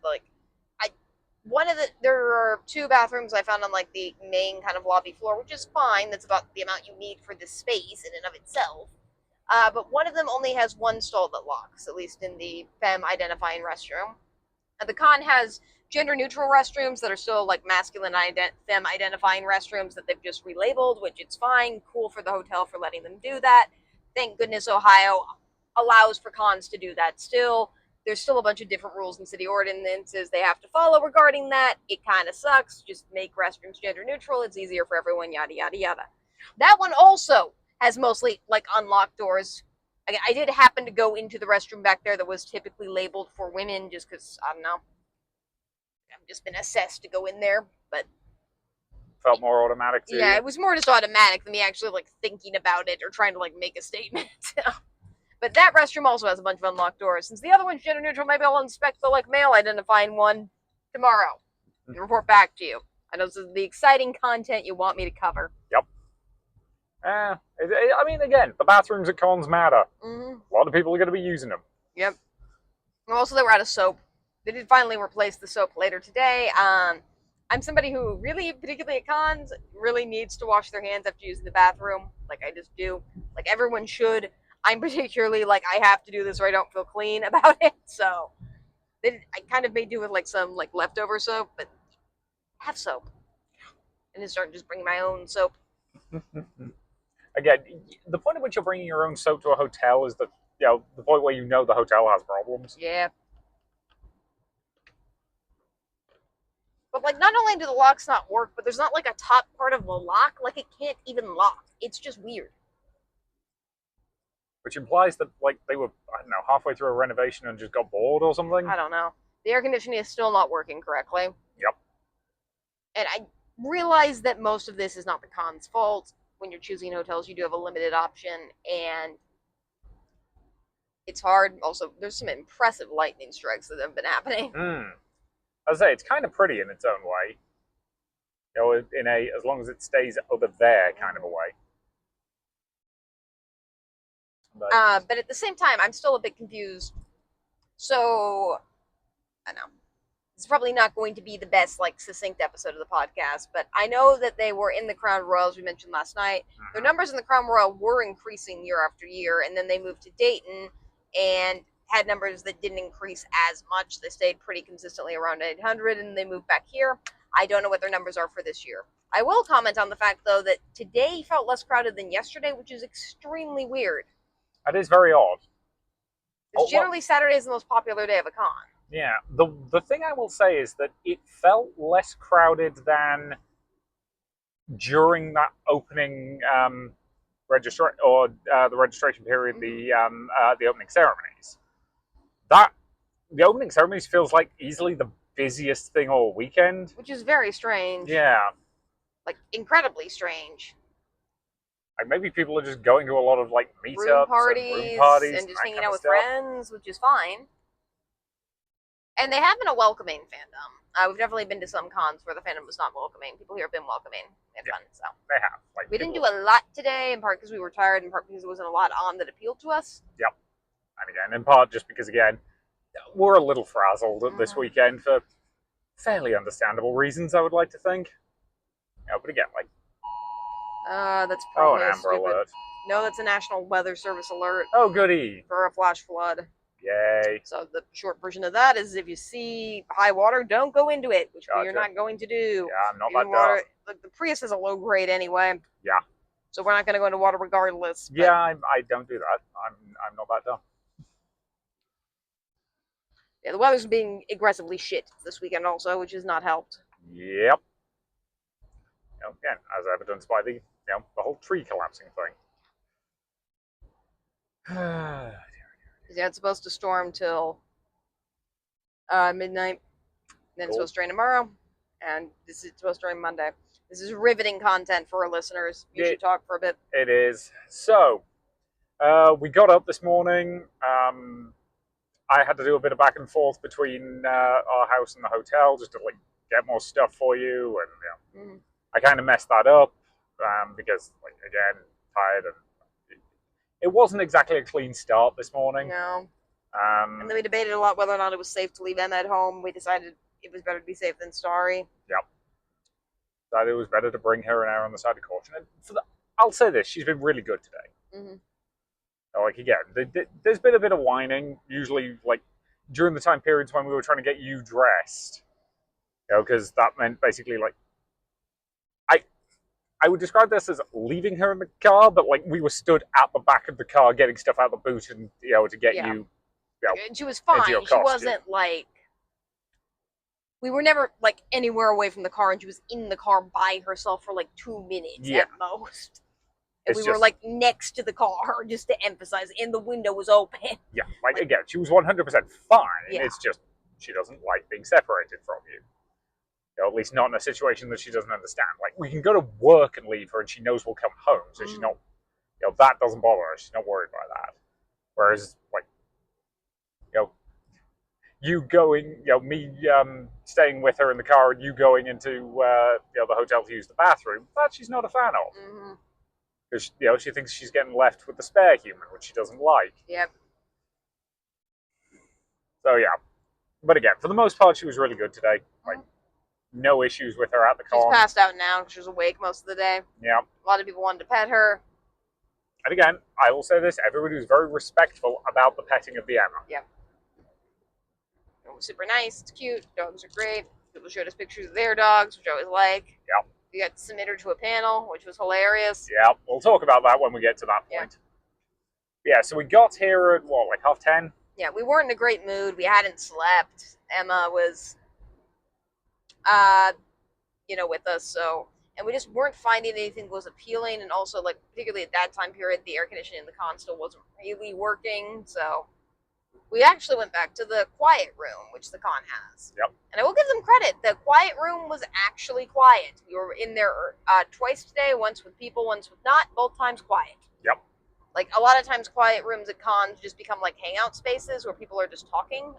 That's not the purpose of a quiet room. A quiet room is meant to be a space you can retreat if you're in a situation like we were, where you're a little bit emotionally overwhelmed. Or just need a space away from noise, so... And both of those are valid, and we used it for its intended use today, and I do think it worked for its intended use today. It absolutely did. Like, I liked how they set it up. There were tables, like, away from the doors if you needed a little bit more privacy, which I think we needed at that point in the time. We did. And a couple people went in and saw that we were in there, and, like, we weren't, like, doing anything that was, like, intense or anything, but they seemed to recognize we needed space and gave it to us, which was really nice. Yeah, like, I respect that. The ability to read the room and just go, okay, I think they need a minute, and just kind of, skedaddle without raising any issues. Thank you. The two people who did that. That was very, very good of you. Because again, we kind of needed just to sit for a while, I think. And to be clear, we weren't fighting or anything. We were just both kind of stressed out, and you don't want to take that stress out on other people. Yeah. So you need to kind of just go someplace and process it. Yeah. And especially because we can't really be in our house right now. Yeah. Having a quiet room actually was pretty helpful today. Yes, so thank you very much, Trotcon, for having a pretty good quiet room. Yeah. Again, not a lot in it, but doesn't need to be. It's a quiet room. That's kind of the point. So yeah, so we kind of ummed and ahed over what we wanted to do, because again, like, there wasn't much on the schedule at that time that appealed to us. There wasn't, and there was a little bit of miscommunication about the cosplay contest, which I think ordinarily wouldn't have been that big a deal, but we were really tired. So we actually signed you up for the cosplay contest yesterday. Which I think we mentioned. Yes. Which basically just had a form that was just like, write your character, fill in your name, circle which category you want to enter. And I entered as OC because I was having an OC character. Yep. So, Candy Pony. Yep. Or Candy Pony X, I think. Okay, sorry about the interruption there. Not exactly sure where it got cut off, but that was just because we got another weather warning, this time on my phone, which overrode the recording. It should still record fine. Sorry about that. And as a reminder, this is a hands-free podcast that we record in our cars. Yes. So we're getting recorded on hands-free lapel mics, like we're obeying all laws of Ohio, etc., etc., etc. So yes, as we were saying, cosplay contest. So we signed up for that. Yep. Or we signed you up for that specifically, because we knew we wanted to use the candy skirt. Yes. And I got a little candy pony horn, which I didn't make, but I did buy. So, and I didn't make the candy skirt, or we did together. I should give you credit too. Again, it was a team effort. We did some detailing on the bodice. It's still something for which I recognize, like for most larger cons, a cosplay competition, they're going to be looking for you to use more than one technique and know a bit more sewing and stuff like that. So I don't tend to enter it in those bigger contests. I figured this was just going to be a contest where you just walked across the stage. Yeah. And then we noticed the prejudging. Yeah. Which wasn't mentioned to us when we signed up. Yeah. And I'll be honest, if we'd realized beforehand there was going to be prejudging, we might not have entered. Yeah. Just because, like, as we've mentioned, we kind of hate cosplay prejudging. It's an intense experience for a lot of people a lot of the time. And the thing is, like, I've seen enough cosplay YouTubers and stuff like that to know that even the people who are nice, like, think kind of mean things behind your back a lot of the time, and it's just uncomfortable.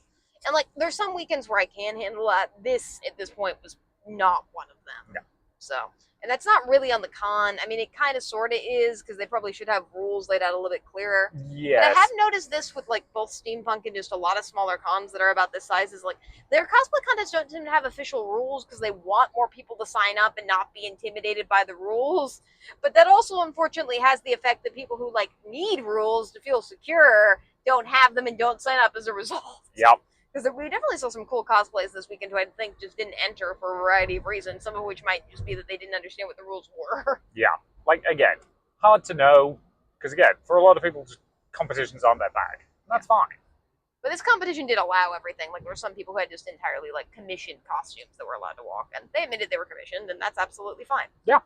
And also, just for reference, this cosplay con did say that you could enter stuff that's already won things, so. Yes. And it is a smaller competition, which also does mean, like, a lot of cosplay competitions that are more major don't tend to count you winning, like, a best in show at a con of this size is, like, counting for winning. Yes. Which doesn't mean the things that won at this con didn't deserve to win. They absolutely did. They absolutely did it. But it does also mean that if you wanted to re-enter a thing that won here at a larger con, you could. Yeah. That's generally how I would rule on it, because I do think, like, you know, that would be fair. It's also unclear, like, what's a new costume versus what isn't. Like, I technically did modify this costume, so it's the Candy Pony costume, not the Willy Wonka's Amazing Candy Factory costume. They're very similar costumes. They have a lot in common.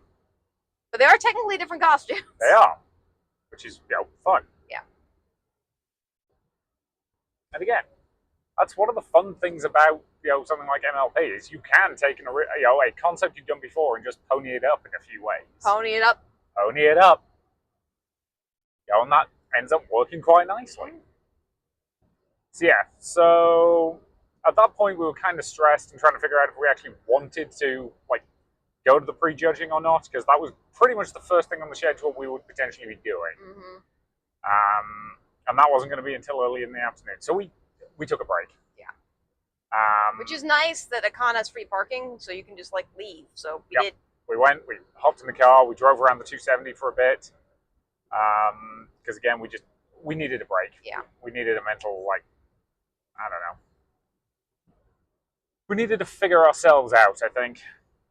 Yeah, I will admit this podcast is a bit of a video diary, and I do think you can feel our stress these last couple episodes. I'm hoping Gen Con, which is next week, will be a little bit more fun. Like, not that this wasn't fun. Just Gen Con, I know, is also going to be stressful, but here's the thing: Gen Con is going to be stressful, but in ways we're kind of prepped for. Mm-hmm. Like, we've not done Gen Con before, so we do have a bunch of nerves about it. But at the same time, like, we've been psychologically prepping for Gen Con for, like, 2 months. Mm-hmm. Whereas, the thing that's currently going on with the house, no. There's no way to prepare for that. No. So, that just kind of hit us hard, and, we're still, like, figuring it out. Mm-hmm. And again, like, if it had got fixed, yesterday before we even got back, we'd probably have been fine. But, again. Really is an impressive amount of lightning. And who annoyed Thor? Or possibly Zeus? Oh, that'll be it. Some woman's turned Zeus down, and now he's throwing a hissy fit. So yeah, as I've said, we didn't do as much today as I think we initially wanted to. It was just one, it was hot. Two, it was in a candy skirt, and I was kind of annoyed that I was in it at that point because I wasn't even sure if I really wanted to do the cosplay competition. And you only wore it because you wanted, Yeah. because you entered the cosplay competition. And it was just hot. There wasn't a lot on that we really wanted to do at that time period, so we drove around. Then we came back. Yep. And we went to prejudging because I'm a stubborn. I was going to say a B word, but I'm So and so. Yeah. And it actually went. We did have to wait around a little bit, but thankfully prejudging was next to the quiet room, so we just waited in there since the lines are a bit hard for me. So. Yeah. When we I kind of looked out and thought the line was like kind of unmoving. Yeah, it turns out that the people had just kind of done their prejudging and were kind of loitering. Yeah. So we should have kind of asked them when we got there, but again, we weren't quite right in the headspace. But we eventually did like go in. Menu basically got prejudged last, but wasn't a major problem. And yeah, I'll say this: it was a smooth process. Like they asked a few questions. We talked about. They asked about my character like design and why I liked the character and like how I came up with the character, and that was super cool. Yeah, you don't see that a lot of cosplay competitions because again, a lot of them don't have OC character categories. They just want they might ask you why you like a specific character, but they're going to be more interested in the technical aspects rather than the artistic side. Whereas this one, like they cared, which I liked. And they were making notes about like the particular cool things about the costume, and we can tell that because that's kind of how they announced it when you went on stage, which I liked. So yeah, they took a lot of notes and like they actually might talk about this when we get to the actual like stage portion of it, but like for everyone based on their notes, they like said what on the cosplay they did and like stuff about the cosplay, which I really liked. Like I wish more cons did that. Yep. Especially smaller ones, just because it's like nice to know what people did on their outfits and like specifically what you're looking at, because it's hard to like just see from the audience. So that it is. And they're really complimentary and really fun, and they got a close look, and they like little patterns, and we talked about how heavy it was and stuff like that, so it was very fun. So 40-ish pounds of candy skirt. So we did do, we did Shipping Wars in between those two things. So after judging, we went to Shipping Wars, which is similar to the Rate or Battle Your Waifu panel that we did at Techo. Yep. Last week. Yep, similar basic principle to defend your waifu, except in this case you are defending ships, and the ships are randomly assigned. And we're not talking about boats, we're talking about pairings. These were random pony pairings. So we went up as like a husband and wife and debated each other, which was fun, and we got to use Emma as a prop. Yep. I was just like, I basically opened with something along the lines of, ladies and gentlemen, I am not here to defend my favorite pairing. I'm here to defend Emma's favorite pairing, and how could you disappoint her? And then I proved that Emma liked my pairing more by asking her to go, or asking you to put her on the floor, and seeing who she went to. Which was, of course, you instantly. Yeah. Because she likes you more than she likes me. Because, again, like, all of you out there who have a dog who's part of your family, we all know they have a favorite human. Yep. They just do. If you don't think it's you, if you don't know that, I'm sorry you're not their favorite human. But again, that's perfectly fine. They are adorable like that. But yeah, so again, this was a fun paddle. Yeah, it was scheduled for a longer time slot, and they did do it, I think, the right way, where they have like there's a time limit for how long you debate, but most people don't wind up using all of it, so you can just kind of move to different groups in the room, which I think is cool. Yep. Yeah, it was nominally 3 minutes for one person, 5 minutes for the next, 5 minutes for rebuttal, and then 3 minutes for the second person again. Yep. So you theoretically had 8 total minutes each. I don't think many people ended up using the whole time. Yep. Because again, you kind of run out of steam somewhere along the way, and in our case, we didn't know who the ponies even were. Not a clue. The lightning really is just... Oh, it's very impressive and very fun.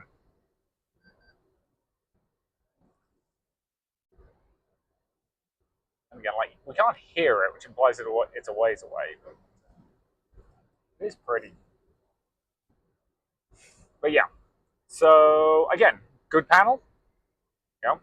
Relatively well done. And I think people had fun with it. Yeah, there was a cute couple that was about to debate each other after we got a turn to debate each other that I really wanted to see, but we also needed to get to cosplay. So. Yeah, because the the back half of that panel was at the same time as the cosplay contest, and obviously we had to go walk across stage, or you had to walk across stage. And we did check beforehand if it was okay for me to kind of walk across with you for handling purposes, and they said absolutely fine. You know, again, I appreciate when cosplay handlers are just accommodated. Mm-hmm. Especially since I was also carrying an Emma. Yes. And yeah. I knew this was going to be a shorter competition. They did, I think, slot an hour for it, but like it wasn't going to take an hour because there weren't that many contestants. Yeah. And even cosplay competitions that have like 100 people in them rarely take more than an hour if it's just people walking across the stage. Yeah, you were entry number 10, and you were the last one, which is absolutely fine. Mm-hmm. Con this size, 10 entries, it's about what you expect. Yeah. And I also like that, again, they gave out awards. That all the awards they said they were going to give out, they gave out, which was great. Yeah, which was basically first, second, third, and then the best of in each of the individual categories. Mm-hmm. So I won my category, which is super cool, of our OC. Yep. Which, again, I liked. There was a fursuiter who I don't even think entered as a fursuiter who won Best Fursuit / Pony Suit. Yep. Her costume was super, super good. I honestly do think she probably could have won one of the... I think she uses she, her pronouns, but I'll switch to they, them just to be safe. Yep. I honestly think that they could have won one of the like just regular general awards, but I think they just chose to separate the category to give more people awards, which I think is pretty cool. Yeah, I think that was a good choice on that part. The things that won the generalist awards also were really great. So again, sometimes it's about figuring out like, okay, all of these things are excellent. How do we give awards to as many people as possible? I was happy because, again, I entered for the original design category, and winning it was really cool. So it was. They're very nice to me. They were. And the prizes were just certificates, and I think first place did get a trophy, or best in show, as it would be. But that's pretty normal for a con of this size. Like, again, we've got a little certificate we can add to our collection of various bits and bobs. Yeah. And the first prize was a thing that I think the head of cosplay had made herself, which was like a replica of a something or other from the show, which was cool. Fun little trophy. And I kind of liked weird, interesting trophies that somebody on staff has made. Well, your favorite thing that I've won is the bearded lady competition I wore at Key City last year. Yeah. Which was a costuming competition, and I made I was wearing the candy skirt for that too, actually. But again, skirt did not win. My beard did. I made a candy beard out of those kids or gemstone things, and just glued them to my face. You just stuck them to your face. Yeah. It lasted an hour. Yeah, if that competition hadn't been first thing on the Sunday schedule, we would not have been it wouldn't have worked. And you did have to take it off almost immediately afterwards because it was falling off of your face. Yeah. But again, the judge appreciated the effort you'd gone to actually stick it to your face. Mm-hmm. And it matched the rest of your costume in a really cool way, which I think they liked. So yeah. That was that. And again, we got some pictures. I got a couple of pictures of kind of you and everybody else when you were doing that big group photo at the end. Mm-hmm. And again, we saw some really cool stuff on that stage. Again, not a massive amount of entries, but that doesn't always need to be.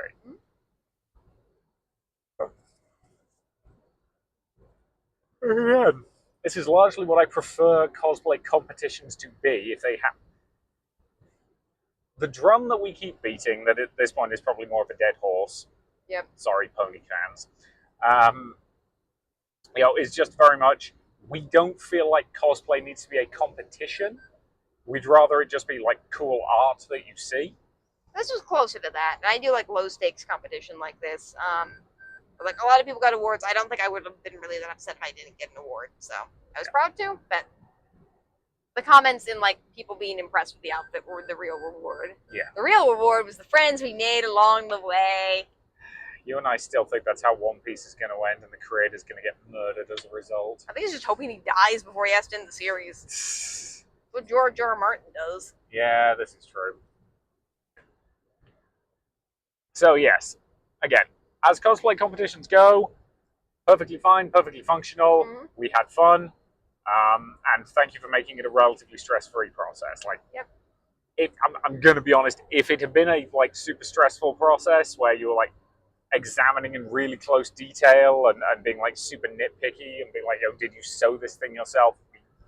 We would have had a lousy time, and that probably would have killed the con completely for us. But having that genuinely quite good prejudging experience actually did help us rally a bit. It made us feel better, made my art feel appreciated, and it gave me a bit more of a pick me up. So thank you for that. And I was really happy to win a nice little certificate. Yep. And yeah, it was super cute. It was. So after that, we again left again because we could do that and got Wendy's. Yep. Which again, like 7-minute drive. Just all I did was Google drive-throughs near me and was like, okay, yeah, there's that. Oh, there's a Wendy's, that'll do. Which again, Emma got a cup of water that we tried to decline, but the staff kept insisting to give her something. Yeah, which is fair. Yeah, she's cute. She is. Yeah, they didn't charge us, so. Jesus Christ. It is really quite impressive. It is. I'm hoping our episode quality can pick up a little bit soon. So am I. Yeah, and I do feel bad that just we have been off for the last couple of episodes. Yeah. Which again has not been the fault of any of the cons. No. Techo was great. This con is, I think, at least doing great. I do think this con does, like, I would advise you to just get a better venue. Yeah, like if you can afford a better venue, please get a better venue. Yeah, I think if you had a better venue, most of our problems with this con would just go away. Yeah. It is a little bit disorganized generally, but like with the smaller con, I don't tend to mind that too much. Yeah. Like some stuff just kind of starts when it starts. And because the schedule's kind of hard to read, sometimes the panelists aren't clear when stuff's supposed to start. We noticed that a few times today. Yeah, there was at least one panel we went into that, like, the previous panel was still ongoing, and they'd already overrun their time by like 5 minutes. Now, granted, there was a like 15-minute buffer built in the schedule, for like setup and teardown, so it didn't like end up being catastrophic or anything. But yeah. So what do we do? Oh yeah. So after Wendy's, we saw a bunch of cops go into the hotel. Yeah, that was weird. Yeah, as in we literally like. We got back from the Wendy's and we pulled in. We're like, why are there like 5 police cars? Including one that had an armor shield, like one of those like riot shields. Yeah. Which is weird because one riot shield does effectively nothing. The point of a riot shield is to have like a bunch of them in a row to serve as a blockade. Yeah. One of them can't really do that. You can't even really block a doorway with one of those things. I mean, you can. It's better than nothing, but like, it's not really. I choose to believe that that's just a cop who's put all his points into like shield proficiency and is really annoyed he never gets to use it. But yeah, so we don't know what the heck was going on with that. We determined pretty quickly that it wasn't anything like at the convention in terms of being like in some of the public spaces at the convention. Yeah, rumor mill says something was going on the 5th floor. Yeah. Which could have been a domestic dispute that didn't have anything to do with the convention. It could have been somebody drunk who didn't have anything to do with the convention. It could have been somebody who was at the con and just dealing with a personal crisis. We don't know. We don't know. But it's not really, that's something you can't really blame the con for. No. And again, like, while there were kind of a bunch of cops hanging around for a little bit, like, there was also, like, people were just walking around, going past them, like, we were in, nod politely at the man with the firearm and keep walking territory. Like, which is kind of how I deal with the police. Both here and in the UK, like, nod politely, say some variation of good morning, officer, and but I didn't see the police, and I will say I didn't see them a lot, like, doing anything to upset con-goers or be mean to con-goers. No. So the only we saw them go into the building, and when we went in, there was one of them kind of talking with the receptionist. Yeah. And some of them were leaving by the time we went into the building, which was like 5 minutes after we got there. So whatever it was, I think was resolved relatively quickly. Yeah. It was probably close to 10 minutes because I basically ate my Wendy's in the car park. So basically, the length of time it takes you to eat a chicken burger, and some fries and and a drink. But if we were a con drama podcast, we would have really built up this as like the con being ruined because these police officers showed up and were mean to the ponies. But we're not a con drama podcast, are we? No, we're better than that. Because again, like you and I will hate watch con drama things, but like we'd rather be positive. We'd rather talk about the good things about cons. Like, here's the thing: if we hadn't had this con to go to this weekend, we would have been in a worse mental state than we are right now. And I'm not saying we're in a great mental state right now, but we would have been in a worse one. Would you say that's a fair assessment? Yeah. So yeah, fun times. Well, we hope our con content gets better. Content. Ah, Jesus Christ. This lighting actually is quite amazing. Yeah, like is Zeus throwing a party? Wait, hang on. Is that party from that vampire game we played going on? We should explain that. At a convention last year, before we started the podcast, we played a game of Vampire the Masquerade. But it was a very silly game of Vampire the Masquerade because the principle was you were a bunch of supernaturally empowered but also extremely uncool high schoolers heading off, about to graduate, heading to college, and having to throw the most kick-ass party possible, which reached the point where Zeus turned up. I thought it was Dionysus who turned up. Zeus turned up first, and then Dionysus turned up. Yeah, Dionysus was the one we were trying to summon for just like the ultimate party, but we kind of summoned Zeus along the way. We got him to blow up a bridge. Yep. Again, that was a really fun game. Like that's another one of those games that we do keep talking about every so often because of how much fun it was. But yeah. So what do we do? Oh yeah. So after the police, we went back to the main stage for what was it? Writing a story one word at a time. Yep. I think. I feel like the panel had a slightly snappier title. I'll look it up, but again, it's basically what it sounds like. It's an audience participation panel that weirdly was in main events. That wasn't the best space for it. Yes, it struggled a little bit just because like the host was having trouble hearing us. Yeah, and the host I think did have some hearing problems generally, which not on the host, like not their fault, but again, just kind of made things a little trickier. And the host, for whatever reason, could not understand your accent. Nope. Basically, every word I suggested, he got slightly wrong. Which was kind of adorable. It became funny.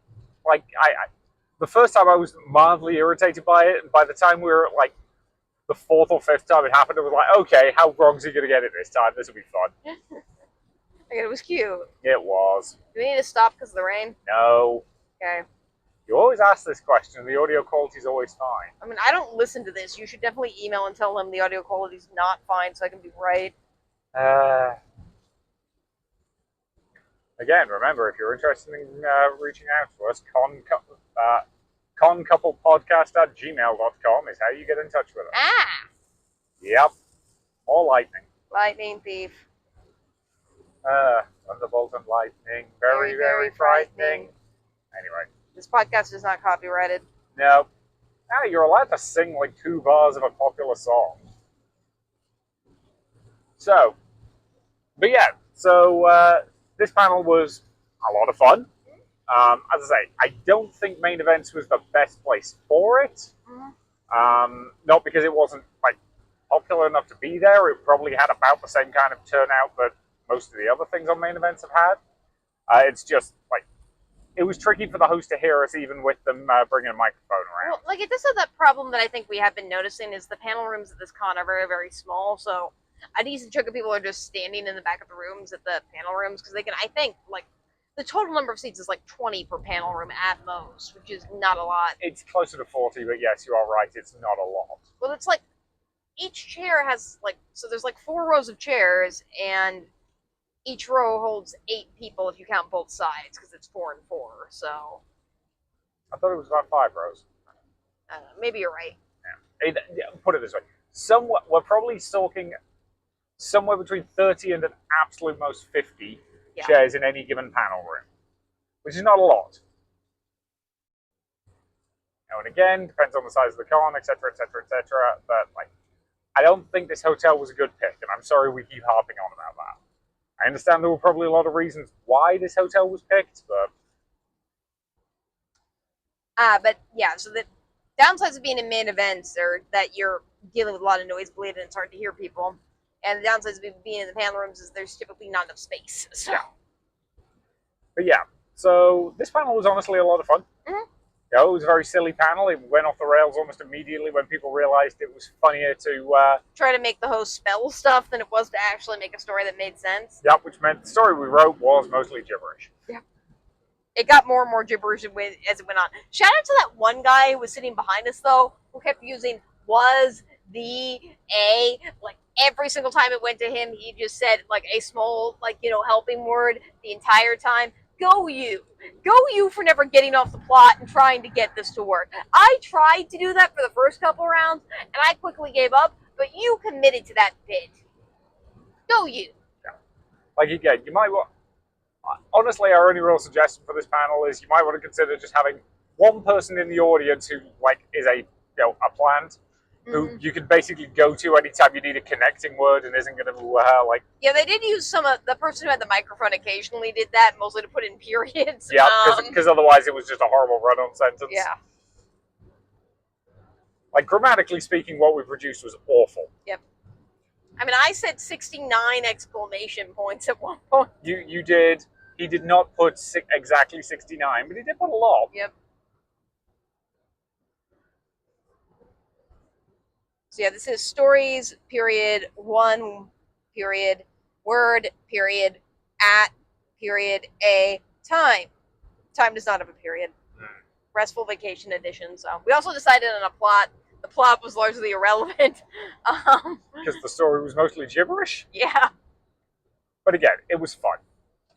It was fun. It was silly. It's exactly what I wanted at a con. I want more panels like that. Yeah. This is a silly creative writing exercise. Like, is it creative writing? Like, he did pitch it as like a thing to like get your juices flowing for creative writing if you don't know what to say, which I suppose if you're very new to writing, it could be that. In reality, I think it's mostly just you're having fun. Yeah. I can't say I felt more inspired to write as a result of this, but I don't need to.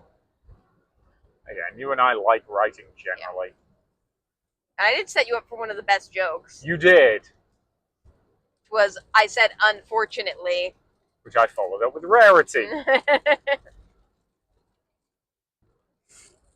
Which again, got a good reaction. So yeah, thank you for setting that one up.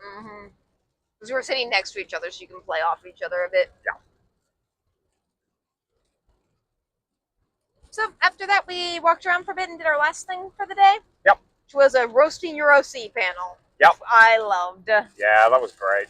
So the way this one was set up was pretty simple. There was a QR code at the front, linked you to a Google form, where you could submit a picture of your OC and a brief description. And the MLP fandom, even though I'm not like in it, my understanding is most people who are in it have one or more OCs, which are just like ponies that they've created or like that are in Equestria that they enjoy.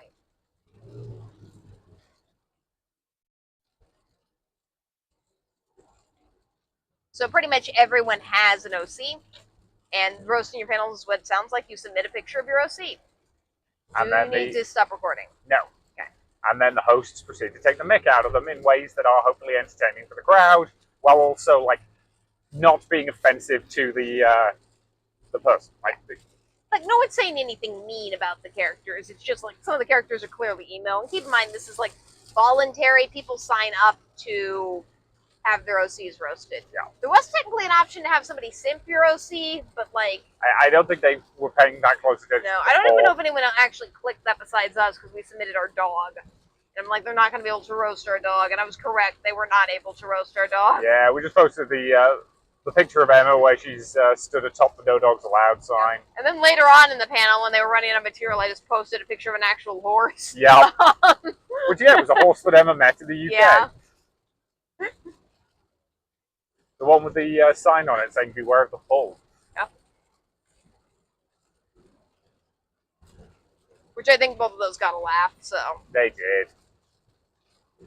And I also like that, like, throughout the panel, like, with a lot of panels like this, the audience gets more and more like bold with yelling out stuff. So for the first couple, it was just the host roasting. Then it got more and more the audience just roasting the pony. Yeah. And it was all in good fun. No one, I think, was offended or upset. No. Again, at least one guy who was there in a full like bird fursuit, just had a picture of himself in his fursuit. I'm assuming him. Yep. Had a picture of themselves in their fursuit and were quite happy, having people mock them, for the sake of comedy. Because again, like, a good roast should be in like good humor. Yeah. And this was always in good humor. Everyone was clearly enjoying the designs and the ponies and the stuff like that. And there were a lot of comments of like, okay, this is really cool art. Yeah. Now I need to slag off the subject of it. Yeah, again, very fun little panel. Like, well designed, enjoyable. I think it overran its time slot, but like there was nothing behind it in the time order. Like the next thing in the room we thought about going was a like Mario Party drinking thing, which we wound up not going to. I think in part because of the rain and part because we're tired. So again, didn't get a lot of sleep last night. We're going to try and get a little bit more tonight. We'll see how that goes. Especially with the rain.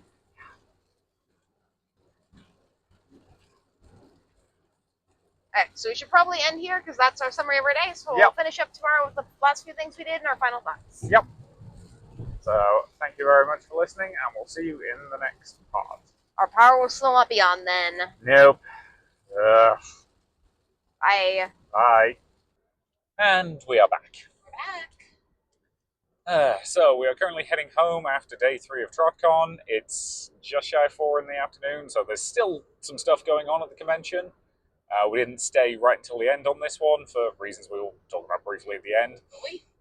I mean, we might as well mention it. That's fair. We are hopefully in better spirits than we were the last couple days. Sorry that we've been dealing with kind of emotional stuff the last couple weeks if you're one of our regular listeners. Yep. It's just been, for whatever reason, it's just been kind of a rough time period. Yeah, which happens to everyone. It does. We still love each other. We do. We plan to keep going to cons. Yep. We don't have power back at the house yet, but, No, and now it's the talk of the town, because we live in a small town, so everyone's talking about this because there's nothing else for them to talk about, so... Yeah, we passed one of your colleagues this morning, who's just out taking his dog for a walk, who lives on the other side of town, asked us how our house is. And we're like, cool, thanks, you've heard about it. Yep. Sure, everyone has. Yep. It's fine. If we're going to be known for something in town, there's worse things to be known for. Yeah.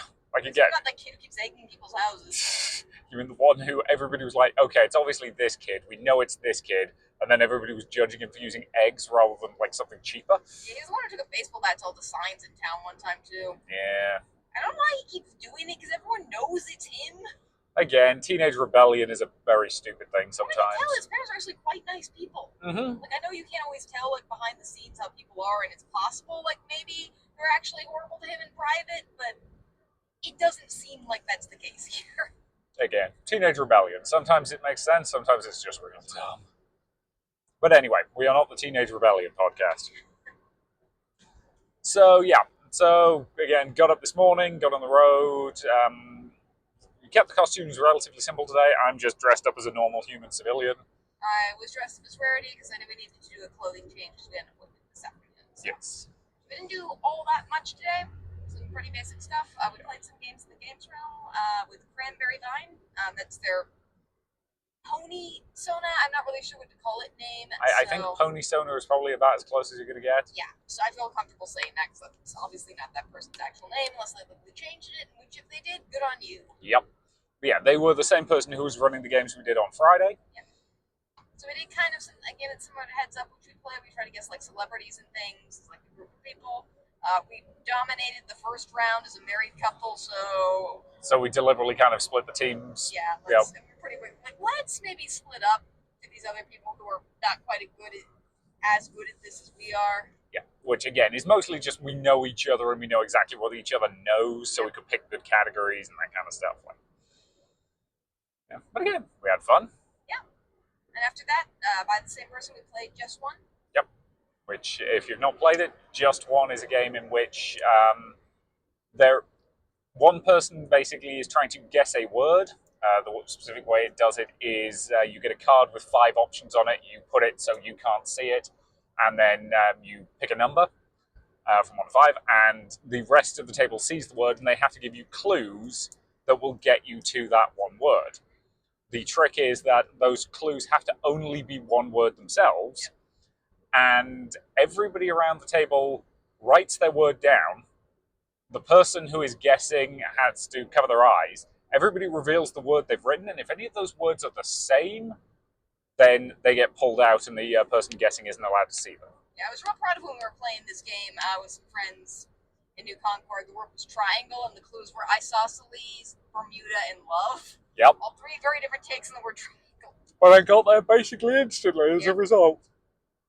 So yeah, so again, if you say, if I'm trying to think of a good example. Again. So one of the words this time was cougar. So there were a lot of different directions you could go with that. But if you said cat and another person said cat, then cat's off the board and not a word. And that's kind of a key one. So it's like everyone's trying to go obscure enough to not match with anybody while still giving this person enough information to actually be able to guess it. Yes, and every single person when the first word, this was literally the first word of the game, was cougar. Everybody was like, okay, this isn't an 18 plus one, so there's a limit to what I can do in that regard. So yeah, again, it was fun. It was well run. And again, I've enjoyed the stuff we've done with Cranberry Vine over this weekend. Yeah, they're a really great presenter and person like that. Pinkie Pie is obviously their favorite pony. Which again, valid choice. Yeah. Well, they seem to like Rarity and Celestia a lot too. Yep. Which are some of my favorites. So, and they were Celestia fan over a Luna fan, which take that. We do Glenda and Elphaba a lot, and every single time we do Glenda and Elphaba's costume, everyone clearly loves Elphaba more than they love Glenda. No, they don't. Yes, they do. Everyone Elphaba probably is the more morally good character of the two, but Glinda has depths. Again, you are the one who gets most of the attention. Well, I get more attention, but when people actually realize what we are, they tend to like your character more than my character. Not my costume, your character. Just saying. Fair enough. People still don't apparently like prissy princesses in 2025. You definitely should. Prissy princesses are awesome. Again, same thing with Rarity, actually. Yeah. Rarity has depth in the cartoon. Yeah. I mean, again, your Rarity costume was basically the horn, purple wig, and your sort of white sparkly dress, which worked really well. People knew what it was basically instantly. That's fun. I did a cutie mark the last time I did it, but their house doesn't have power and I'm putting on my makeup in the dark at the moment. I didn't want to try. Yeah, when we say putting on makeup in the dark, there's enough light to see by, but not enough to anyone who's put on makeup knows that you need to have pretty strong lighting to actually be able to see and do it, and I just don't have that, so. Yeah, so you were limited to slightly more simple. Which again, for Sunday at a con, especially one where we knew we were only going to be there for about a half day, I don't think that was a major problem. You look pretty. So after that, we kind of tapped out at about the halfway mark, so it was nominally slated to run till 11, between 11 and 12. But we wanted to get over to the charity auction, which started at 11:30. And again, there was absolutely zero problem about it. So we don't tend to bid on charity auctions because the bidding tends to be astronomical, as it was here. But it's fun to go just to watch the random stuff that people bring to them, because it's typically just random stuff people have that's vaguely themed. So here, there's surprisingly only 3 pony plush. Yeah, presumably that's because everybody just wanted to keep their plush. Yeah. Again, the plush of the bidders also look instantly. And other than that, we had there were just a bunch of random stuff that random people autographed, some posters, some stuff like that. VHS tape that somebody made. Yup. By splicing together stuff, probably illegally, but it was fine. Yeah, they basically had taken some stuff from somewhere, I'm unclear exactly where, and produced a 7-hour long spliced My Little Pony movie of fan creations, and that sold for a lot, despite the fact it was on a VHS. I don't know who still has a working VCR, but they apparently tested it and it works on a VCR. Apparently a lot of people do that. It's not the first time a VHS has come up in charity auctions. PonyCon, so there were body pillows. Same for work body pillows, though. Yes, they did keep everything safe for work. And trying to think what else random was there. There was that mug that went for like $400. Yeah, there was a Rainbow Dash mug that just looked like a mug, but it was limited edition. There was some private collection from one of the original, like, My Little Pony creators had several different sets of stuff. All of that went for mid to 3-digit numbers. Yep. So they were at around like $6,000 by the time we left. Yeah, they passed $6,000. Yeah, I expected it to go high. I didn't know, like, it was rivaling. It's not quite at what the furries do, but it's close. Yeah. So. Again, very similar vibe. And less people. So. Yeah. The one thing I will say is they did the actual auctioning process differently here. So whereas the charity auctions we've been to before do the classic, they will stand at the front and say, you can either shout out a number or they will kind of ask for a number, and it's a case of, okay, who will bid me $15 for this? You, sir, thank you. It's with you at 15. Who will bid me 20? You, ma'am, thank you. 30 over here, 40, 50, like that. The way this one did it was they would say, let's start at 20, and everybody who's willing to pay 20 for it put their hands up. And then it was a case of, okay, 30, hands stay up, 40, 50, 60, at that point, like, a bunch of people were like, I don't think I'd pay that much for it. And they put their hands down, and they would keep going until there was basically just one hand left, which I think was a little faster, but I do think it loses out on some of the, like, drama and hype. Yeah, and it also means that, like, it's hard. One, it's hard because the numbers go up quickly, so people can't always put their hands down like when they actually intend to, so we had to rewind a couple times. It also means people can't bid funny numbers, and it's fun to bid funny numbers. Yeah, somebody did slap an extra 69 cents onto what they paid just for comedy. In fact, I'm pretty sure they paid $42.69 for that item.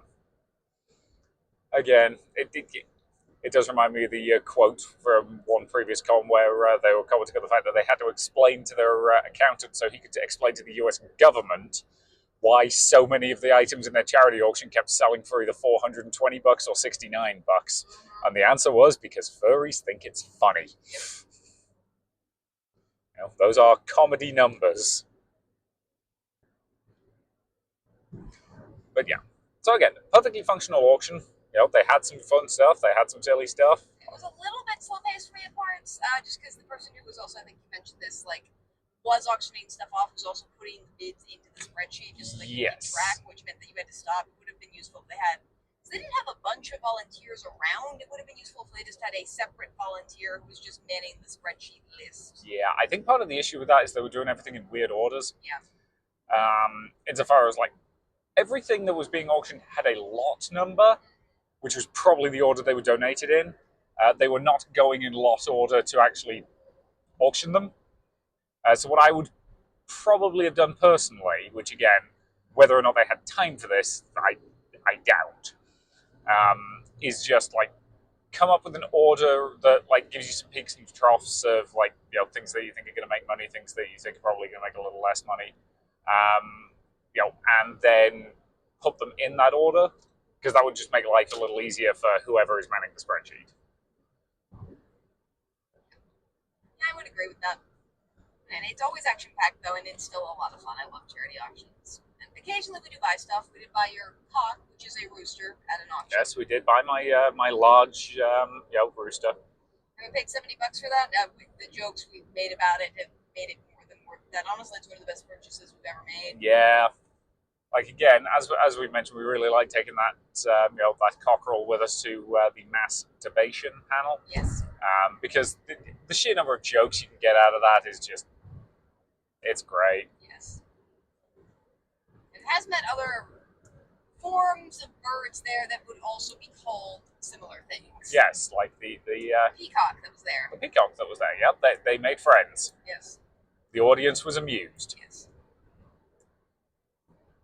But yeah, so again, if you had the opportunity to go to a charity auction at a con like this, go to it. Like, although I was as a plush enthusiast, prepare to be outbid quickly for any plush. Plush is a sought-after item. It is. Destroyed. It will go quickly unless you brought like $1,000 to have, because like several of those plushies were going for like $400 to $500. And there were a couple of big rollers in the room who were clearly spent a few $1,000s of the donations just for them alone. Which awesome, go them. Yeah, This is absolutely. your main vacation of the year, or if you just have money to throw away because you want to spend it on helping trans people. Yep. Because the charity was, I think, a trans and gay organization in Columbus. Like, Yeah, go you. yeah, I think it was an organization for LGBTQ plus youth. Yeah, go you. That's important.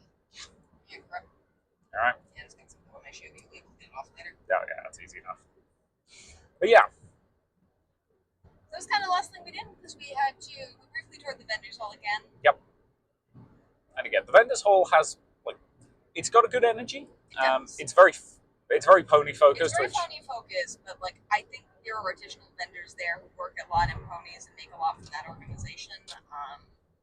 Who can make a lot of money doing their type of art for the pony community, and I'm glad there's still a place for that because I think a lot of it are sold out pretty much instantly on Friday.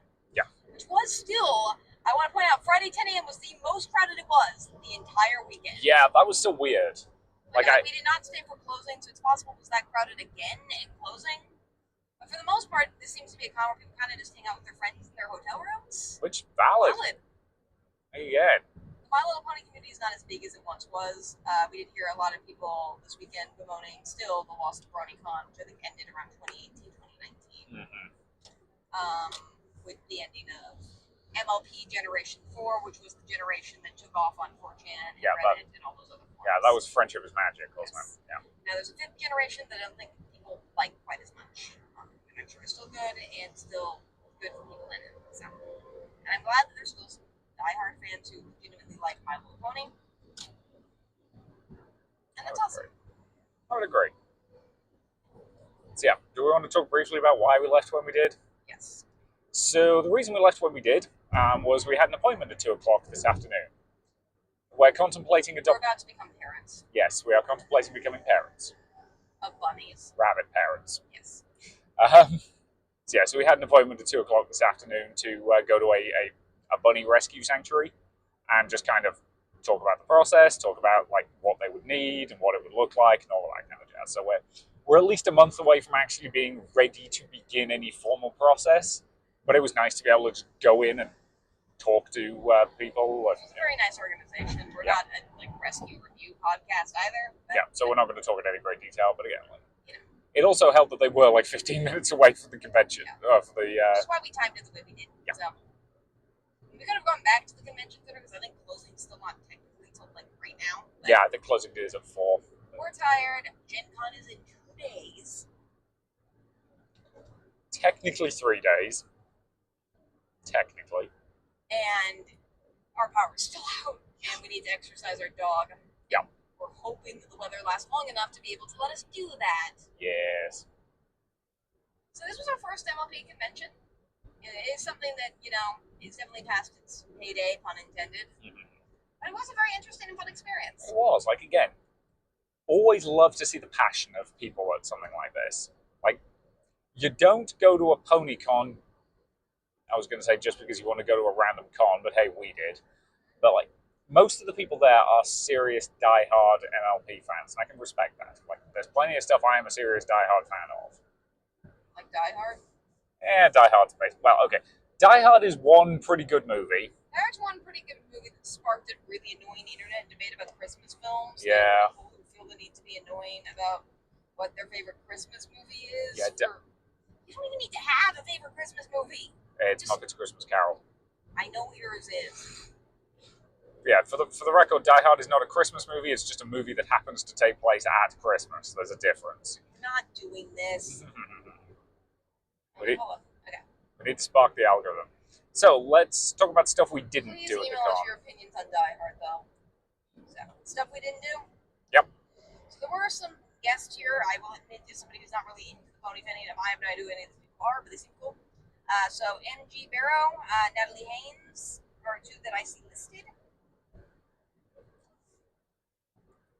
There were just some panels we didn't go to about like certain ponies. Weirdly, only Applejack and Pinkie Pie got their own panel though, and I think there were 2 panels that were appreciating Applejack. So I do get the impression Applejack is considered like underappreciated almost.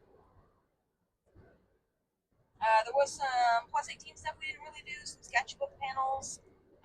Whose line it is anyway? This thing called Watching Paint Dry that I think is I have no idea what that even is.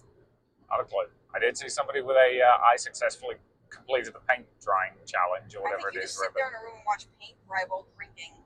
I'll check the panel description. I mean, in all honesty, I've heard worse ideas for a panel. Find it. Do you solemnly swear to not be scared of the prospect of being doubly married? Trilate needs your help. Trilate needs your help to determine the real with you with the test. If you pass, you get a stamp. It's that simple. Just plant your knock while we suss you out. I have no clue what this is. A lot of the panel descriptions, particularly for the plus 18 panels, were confusing. This was really late at night, though, so there's no reason we were going to this. So. Again, our night routine at the moment's already disrupted enough. Yeah, we might have considered doing some more late night stuff if Plush Pony Meetup, which we met because we were dealing with our housing stuff. Top Brony songs, some voice acting panels. First Super Parade, bunch of stuff on Bluey. That's always popular. Yep. We can't possibly mention everything. There were definitely some bands playing and some music, stuff like that. Yep. We get carded, which is people trying to finish a beer before finishing Mario Kart. People drawing naughty art. That's cool. Pony Drone, which is basically just like quiet tunes on the main stage. So yeah, like again, this con did have a fair amount on. There were a couple of time periods where there wasn't anything that specifically appealed to us. Yeah.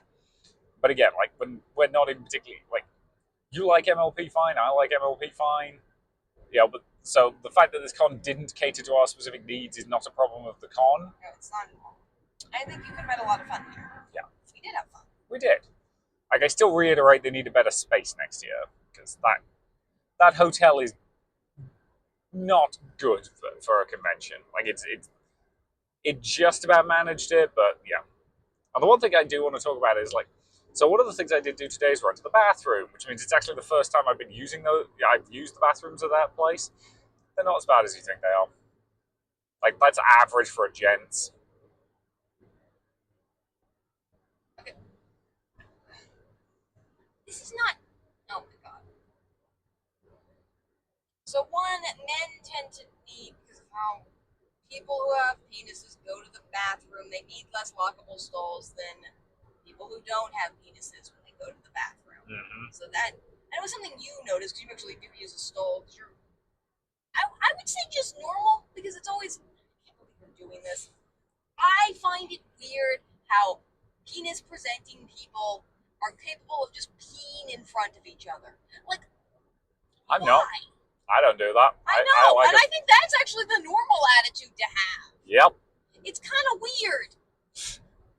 I love you. I love you too. We should not be ruining this podcast with my opinions about people who have certain genitalia and how they go to the bathroom. That's fair. Which, to be clear, is not a shot at trans people.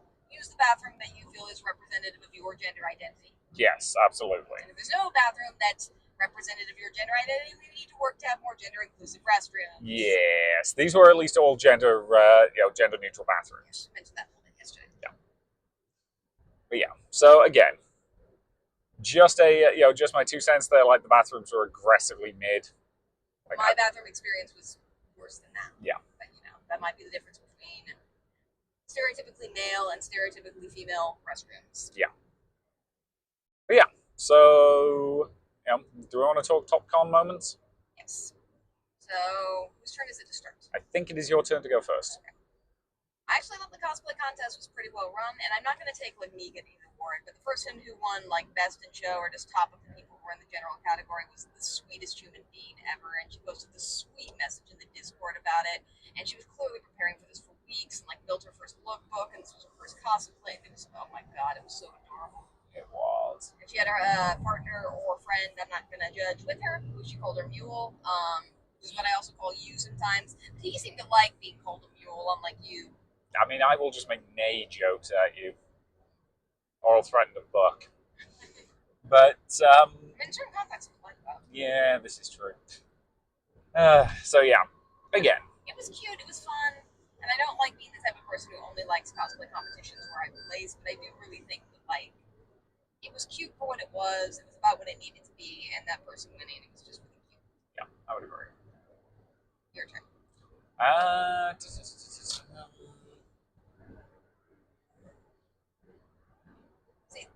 was talking should have been when you prepared. Yeah. Again, I did actually really enjoy the Roast My OC panel. Like, I appreciate the fact that we threw in a picture of Emma and they let us get away with that. That was good. And again, it was a very silly panel, but it was kind of supposed to be. Like, none of the criticisms of anybody's OCs was in any way serious. They were deliberately designed to be silly, and sometimes that's exactly what you want. I will take ethics speed friending because I brought it with somebody who was also into bioethics, and we saw some cool people this weekend. And also, I think kind of as a bonus thing, we saw some really cool people out in the hallways. We were just kind of hanging out and talking, so that was fun. We did. And we gave a bunch of people business cards to listen to this podcast. People seem genuinely interested. And if you've gotten this far in this episode, this is your first episode of the podcast, I am sorry, and also thank you. Yeah. Again, to be fair, we're always sorry to anybody who listens to this podcast. I don't listen to this podcast. Yeah, you don't. I have to, because somebody needs to make sure the audio's clean, but... Your turn. Yep.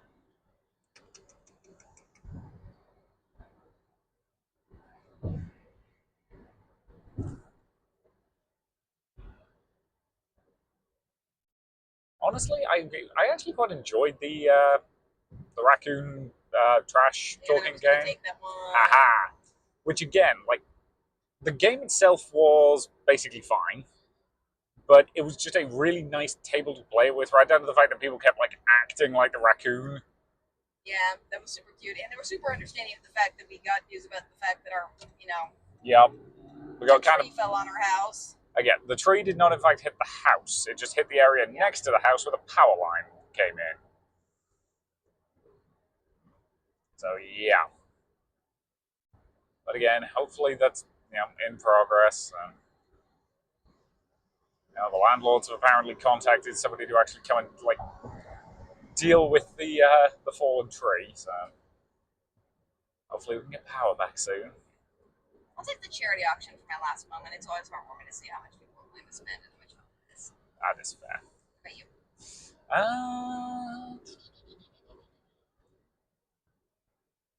So I'm going to broadly say the various games we played with Cranberry Vine. Yeah. I think they just did a really good job of hosting that stuff. Yeah, it's hard to pick one moment with them. This is so much fun playing with them all weekend. And they are another person who loves games, and I love hanging around with people who loves games. And also people who love the color pink.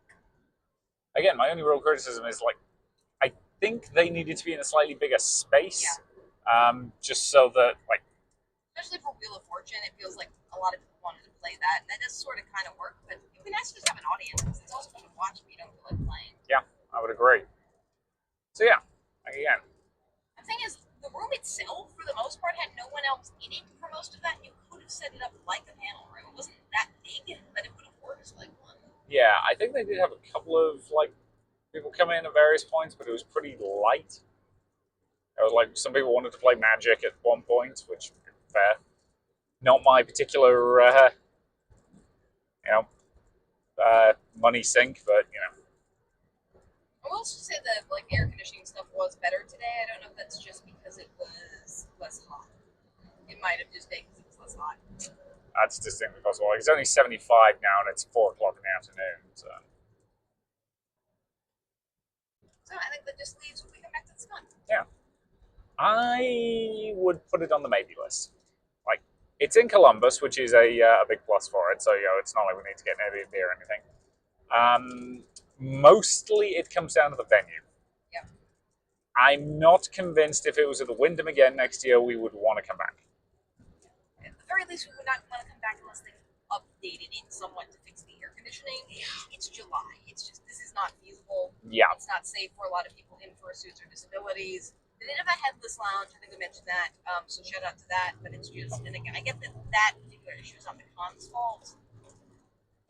But it really does feel like this hotel doesn't care about being a good hotel at this point. Yeah, the staff working there are great, but the hotel itself is. Yeah, we did hear comments from people that the aircon in their room was just completely broken. Yeah, which is just not acceptable. And people pay money for those rooms, and in July, air conditioning is expected. Yeah. Also, by the way, even if you don't list air conditioning as an amenity on your Airbnb, I'm still rating you 1 star if you don't have it in July. I don't care that you didn't list it. I don't care that you think I'm being mean by doing that. I kind of want to rate all Airbnbs as 1 stars, mess with them. For reference, we normally don't rate Airbnbs at all. Yeah, like we basically our attitude is, well, anything less than a 5 is probably going to like cause harm to this person. I kind of want you to be honest, because for the most part, I think Airbnbs are evil despite being forced to use them. Because short-term housing has been horrible for most of my life. Also, Airbnb recommended I send thank you letters to like my previous Airbnb host during the pandemic to help them through the hard times due to the fact that people don't want to use their Airbnb during the pandemic. And I laughed. Of course you did. At some point, we should do a bonus episode of this that's just you presenting the PowerPoint. The weird Airbnbs. Like, what's the ones we stayed in for together now, too? Yeah, this is true. Anyway, I did like the con a lot. I will admit, as people weren't really in the MLP fandom, I do think it needed a little bit more to do. I'm also still a little bit confused as to where everyone was for most of the day. Yeah, that was the thing that also confused me, because like I do feel like main events for opening was fairly full. Yeah, and I thought it was going to be that for all weekend, because that's opening. It's not peak con hours. Yeah, but then everybody just kind of vanished, and it was. And we did see people around, but it was never that crowded again. Yeah. Which is kind of weird. Yeah. Goodness knows. But yeah. So yeah, I think we're putting this on the maybe list. Yes. You know, it's one of those. If we did have fun. We do like, I think, having experienced the MLP fandom, we do like them as people. I do think the con needs to. I don't know. It seems like there's a couple systematic issues that might help it a bit. Yeah. I'd say I would maybe put it under the we'll come back if it's in a slightly better venue. There's nothing else on that we'd rather do that weekend. And keep in mind, we're not MLP fans. Like, I do think if we were fans of MLP to the extent that people were here, it would be a lot more fun. Yes. And it still was fun. Yeah, that's the thing. We are fans of conventions generally, not necessarily of MLP.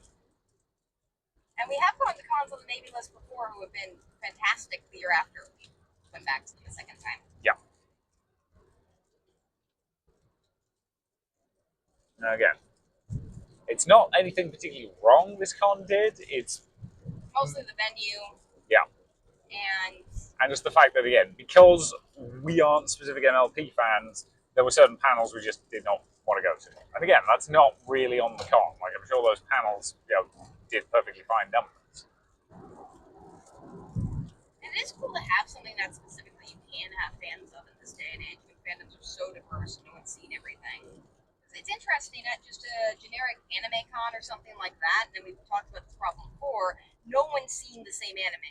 Yeah. Or like maybe 2 or 3 animes that everyone's seen, but outside of that, it's the Wild West. Yeah, like you can reference Pokemon and be fairly confident people will know what you're talking about, but like half the people there are going to be referencing, I don't know, Neon Genesis Evangelion. Demon Slayer. These are really popular and well-known animes, and even those, like maybe if you're in a generic room with anime fans, a quarter of them have seen at most. Yeah. Whereas in a con like this, where it's very specifically focused, people are having like in-depth conversations about these characters. And that's really cool to see. Yeah. Like, again, we love the passion. Because, again, that is what drives us to keep going to cons. It's the excitement and the people and the joy of discussing weird, stupid, ridiculous things about episodes. And MLP is a fandom that, like, it's a little bit different from the furry fandom insofar as it does have like a creative base that is a particular medium that it's following, but there's a lot of creativity in it. There is. With their own pony sonas, I'm sure there's a word for this that I don't know. I think they might just be called OCs. Yep. There's a lot of creativity about it, and there's a lot of like diverse people in it. That's pretty cool. There is. And again, like, that's all stuff that we do really, really love to see. Because again, at the end of the day, fan conventions should be a celebration both of the thing you're a fan of, but of the fans themselves. And I do think that this one kind of did strike that balance really well. It was celebrating simultaneously the show itself and the things that people have created because they love the show. Like, so many people have like giant plushies based on their own original pony characters, and that's really fun to see. It is. You know, like again, I know one of the things that was running this weekend was a tabletop RPG set in Equestria where you're all playing ponies, and they set aside a 2 hour block before the game officially started for character creation. And I guarantee you, half the reason they set aside that much time is they figure people are going to be trying to make their own OCs, and they need to make sure they've got enough time to figure out how to do it and make it work and fun to play, which is hard to do. It is. So yeah, ponies. Ponies. And it is making me want to watch My Little Pony, so I might do that a little bit. And we're also trying to let the fact that this was a pretty rough weekend for us not color the content. Yes. So. Yeah. So we hopefully will be in a better state next week with Gen Con. Yep. Hopefully. Gen Con is an 80,000 person con in Indiana. That's a gaming convention. It is the biggest convention by sheer numbers that we ever will have gone to. Yes, by quite a lot. Those of you who've been to San Diego Comic Con and stuff like that, I'm aware that there are bigger cons out there. I'm not saying there's not a place for them, but this will be the biggest we've ever done. Yeah. Like I think the previous winner was Origins at about 20,000. We've gone to a couple 20,000 cons generally. I think Galaxy Con does those numbers. The other conventions probably do as well. That is fair, but like again, Gen Con is our first time doing 80,000. So we're a bit nervous about it, but we'll see how it goes. We are looking forward to it. Yeah, and if you happen to be at MLP this weekend, Trotcon, and you want to join us at Gen Con, just come, say hi. Yep. If you can find us in 80,000 people. We're friendly. In a ball gown. Yeah, I'm nuts. You will probably be one of like 10 people in cosplay, and you will definitely be the only one in a ball gown. We will see you guys hopefully next week. That episode might be a bit scattered because it's an incredibly intense 4-day experience, and it's probably going to take us the entire 3 hours back from Indiana to dissect. Yes. So we'll figure out how we're doing that, and yeah. Because again, our friend Calzone Betty will be there. Don't think we'll have time to get her on the podcast because we're not, she's not staying with us for that one. So yeah. Thank you very much for listening, and we'll hopefully see you in the next episode. Bye. Bye.